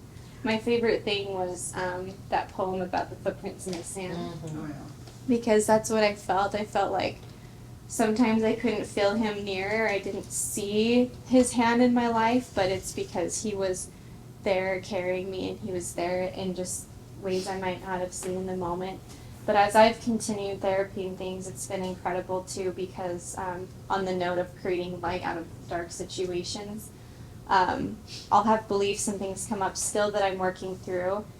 One of them recently was that I felt that I'm not worthy of having joy and abundance in my life, but really it was just because I was never given that as a child. I never saw that, and I didn't experience joy.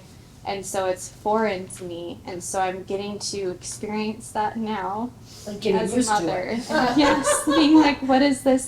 And also not turning it away just because it feels foreign to me. And that's just a small but happy example of the work that's come out of it. And I think someone said burying their head in the sand, how people want to do that Yes, and not yes, look. Yes. I think it's because it takes courage to look and see evil for what it is. It's Yeah. hard to do that. It's been hard for me to face my past memories and process all of it, process all the trauma. But if I haven't done that, I won't be standing in my full power.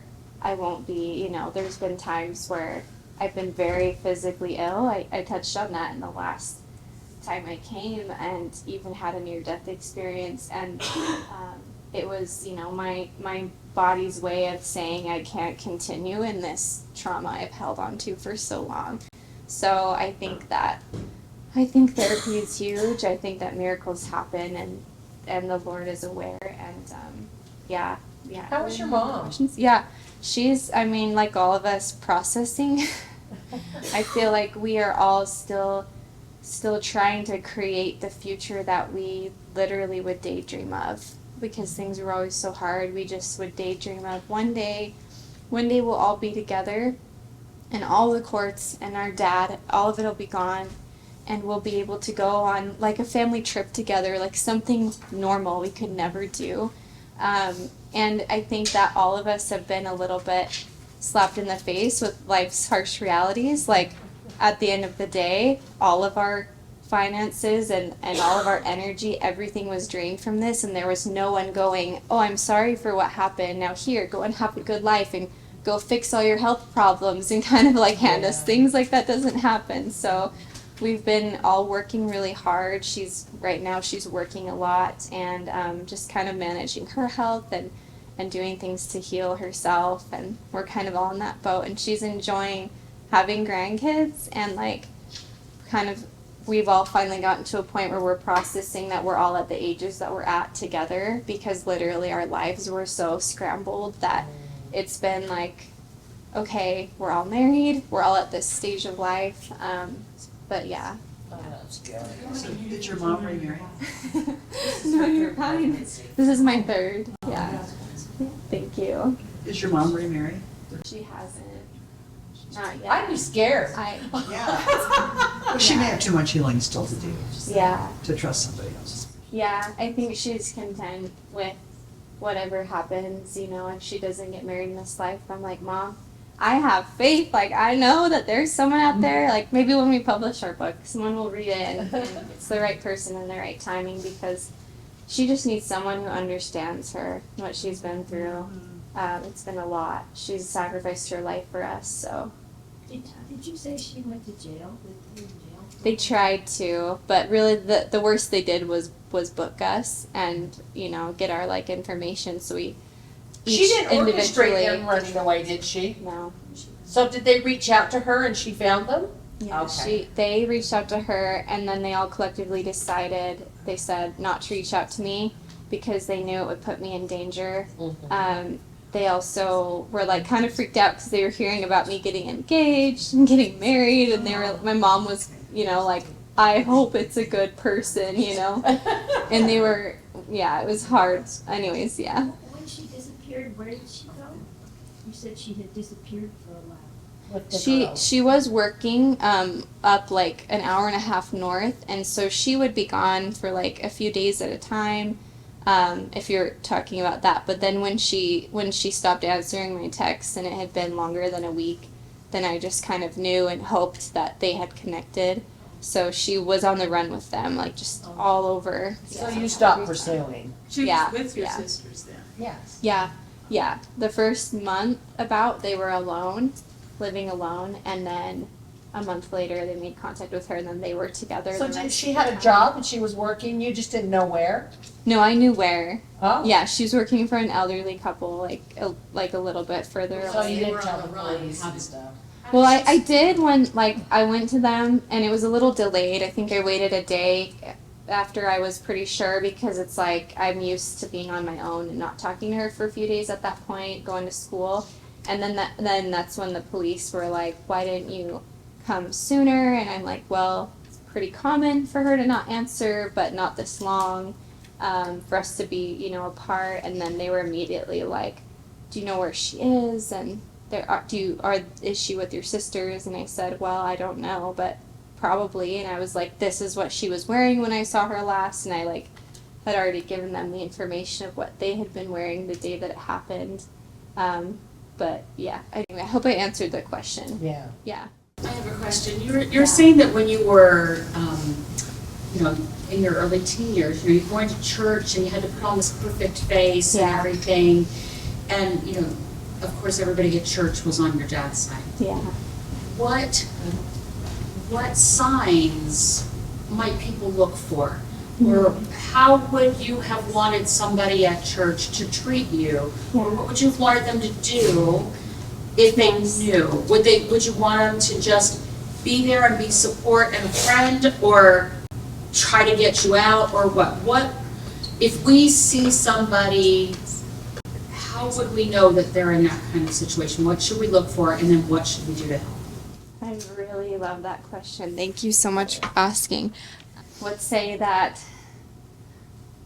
be situationally aware, in the sense that don't assume that, let's see, how do I say this? I don't want to sound pessimistic, but don't assume that anyone, because of their status or how friendly they are or how many friends they have in the ward, is just automatically a good person because of that. I basically live my life. I'm still a very trusting person, despite everything, but I live my life giving people the opportunity to show me their heart by action. So I'll get a sense about someone, but also I'm not just gonna at face value be like, they are amazing. You know, I think that was the thing that was so hard on me and the girls, and what made it worse was people were like, he's perfect. It's like, no, nobody's perfect. In fact, people are very Be aware imperfect of by the nature, most but perfect people. yes, like I Right. think those that, wear their strengths, their weaknesses, like on their sleeve, you can kind of tell. So first of all, just don't accept at face value. Go off of your intuition, and also go off of what people really do by their actions.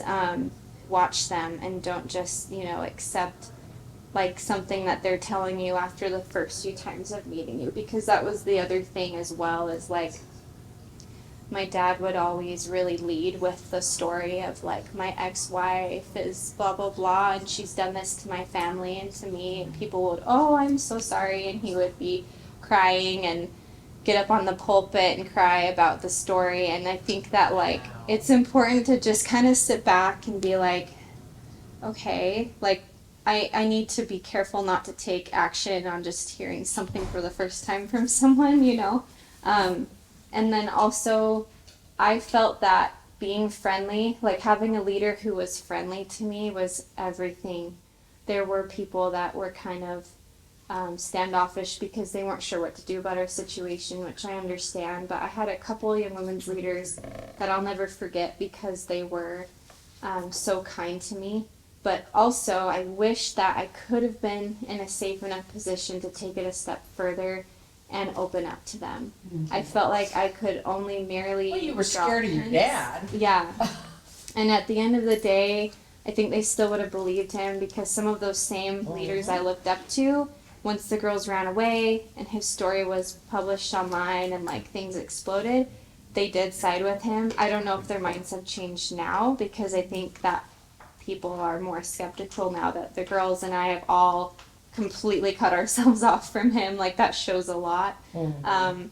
And we couldn't do that obviously in the moment we were forced to be with him. But I wish that I hope that people know that like children and youth innately want to share their feelings and what's going on. They won't when they feel unsafe. And so I would just say, like, you can go a step beyond being friendly.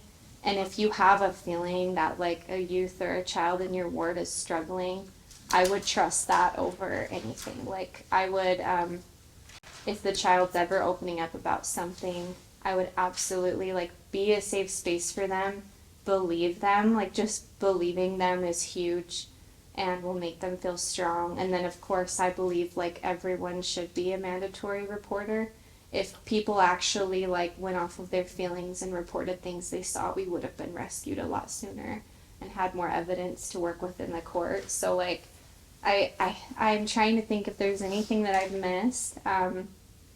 But yeah, I would just say like be aware of surroundings. Don't just accept that someone's like perfect and great. I would really observe the full situation before you kind of commit to following their lead, like a lot of our leaders and people in our communities did with my dad.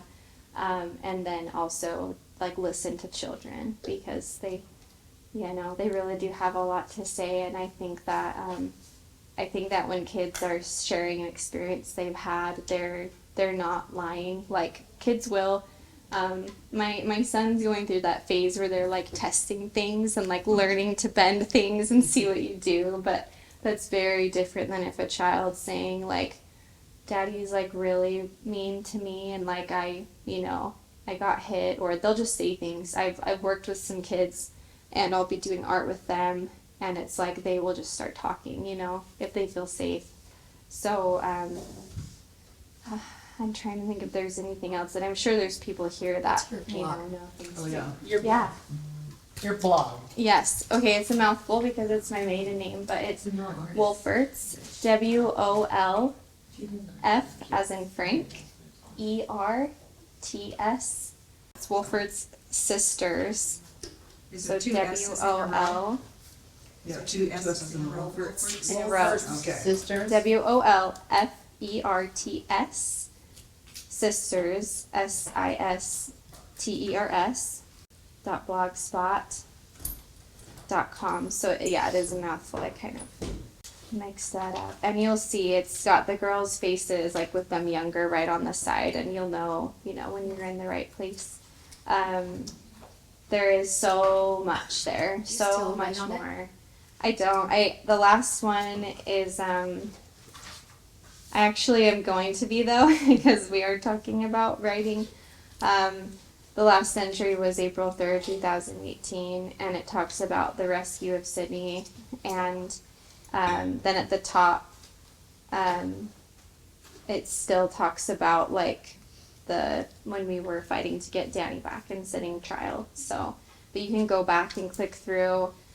Just barely. I was informed my links to some of the documents I had there. I have like all the documents of my dad's interviews with the psychotherapist and all that.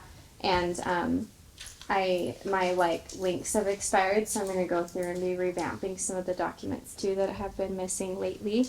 So yeah. So you don't have any communication with him at all? No. Yeah. You should add a link, a post and a link to the Herald article, Yeah. because that kind of And gives to a this little YouTube closing video at when it the goes end. out. That's a You good know, idea. some You mean sort reach of- out to the Herald? I wonder if they. Well, it was in the paper. Yeah, just take Just Yeah. take a screenshot, a picture. Yeah. Oh, you're You can saying go to put the it on archive. the, yes, And yes. you should do a post on your blog Mm-hmm. to say, hey, for those of you who are wondering about closure, here's how this ended up. Yeah. And you could they probably have it in their archives. You could probably link to the article. Yeah. Or also take pictures. And Yeah, they do, I think, in their archives. I'm trying to see. Nancy, could you do a link in the video that you post to the blog? Yes. Good idea. I Trying to see where I linked some old ones. Try to move quickly because time, when you said take time, time tells you a lot of stuff. Yeah. It reveals a lot of things. But when they try to move you quickly, okay, I don't know, if they tell me something, I'm going to college or what, you can find that out eventually. If Yeah. I want to find out if you're a concert pianist, it's not going to take me long to figure that out. But it's going to take me a long time to figure out if some of this logical comments are real. Exactly. Like, I think that by nature, abusers will, like, tell a lot of lies that fall in line with their narrative. And so, like, making sure that all of that's correct and as well as, like, a fast and furious timeline of dating usually involves love bombing and, like, really powerful ups and downs. So that was really the only red flag my mom had seen was, like, their relationship was like this emotionally. And yeah, everything else started after marriage. So yeah, are there any more questions? Oh, thank you. You're very brave, and I Okay. think you've been directed by the Lord to do what Thank you're you. doing. And I think it's probably somewhat cathartic to see that things now are panning out. The dark can't be hidden forever, and you're showing the light. Yeah. That's gotta feel good. Yes, now you can see I was telling the truth, Yeah, yeah, I appreciate it. I do think like when people have good hearts and they mean well and they're telling the truth, like again, time does tell a lot. And I think in the heat of the moment, so many people weren't believing because it was just hectic. And I think that if there was another like a movie or something and more came out, it's really obvious to see how things are panning out. And yeah, I appreciate that. Well, even when like you were 21, I'm just guessing, when Yeah. you said to, you changed attorneys and stuff, or you said, you're bold. I am not gonna give you this. No, you can scare me all you want. I would have been the sucker that says, oh, okay, I'll do it, because I don't want to get it. You know, I think desperate times pull out strengths out of us that we did not see we even had in ourselves. I think it was you who said earlier, you know, you were doing a lot for 19 years old, had to grow up really fast. Honestly, like I couldn't leave my sisters. The only way I could have gotten out of this situation is if I said, I'm washing my hands of this, I'm not gonna go back and help them, and I could have never imagined doing that. But if it weren't for them, I mean, I had to do it because it was my life. But otherwise, I would have been doing other normal 20-year-old things, you know. Instead, I was having a baby at 20 and going through court, and you know, it's like I have now been able to do some exploring and do more art, and my husband's really supportive in the sense that we talk about a lot. Like, he kind of had his 20s to figure himself out, and I definitely didn't. So I'm doing that now. Yeah, he's a little older than me. He's a kid at heart, and I'm more serious and mature, so we balance each other out a lot. Well, that's good. So, yeah. I was gonna say that your situation kind of put you into that. It did. You know, It you did. didn't really have much of a choice. Yes, it's true. Thank you so much. Thank you welcome. again, Brittany. Appreciate it. Knowing what you know now, would your focus be, well, and I guess you're not even focused on it now, but maybe the accuser to justice of healing yourself. If nothing had ever been brought to light. Because nothing ever really did get brought to light. That's the hard thing. Yeah, he hasn't paid much of a price for No. this, any, Yeah. yet. I have thought about this a lot. Me and my sister's got a similar situation.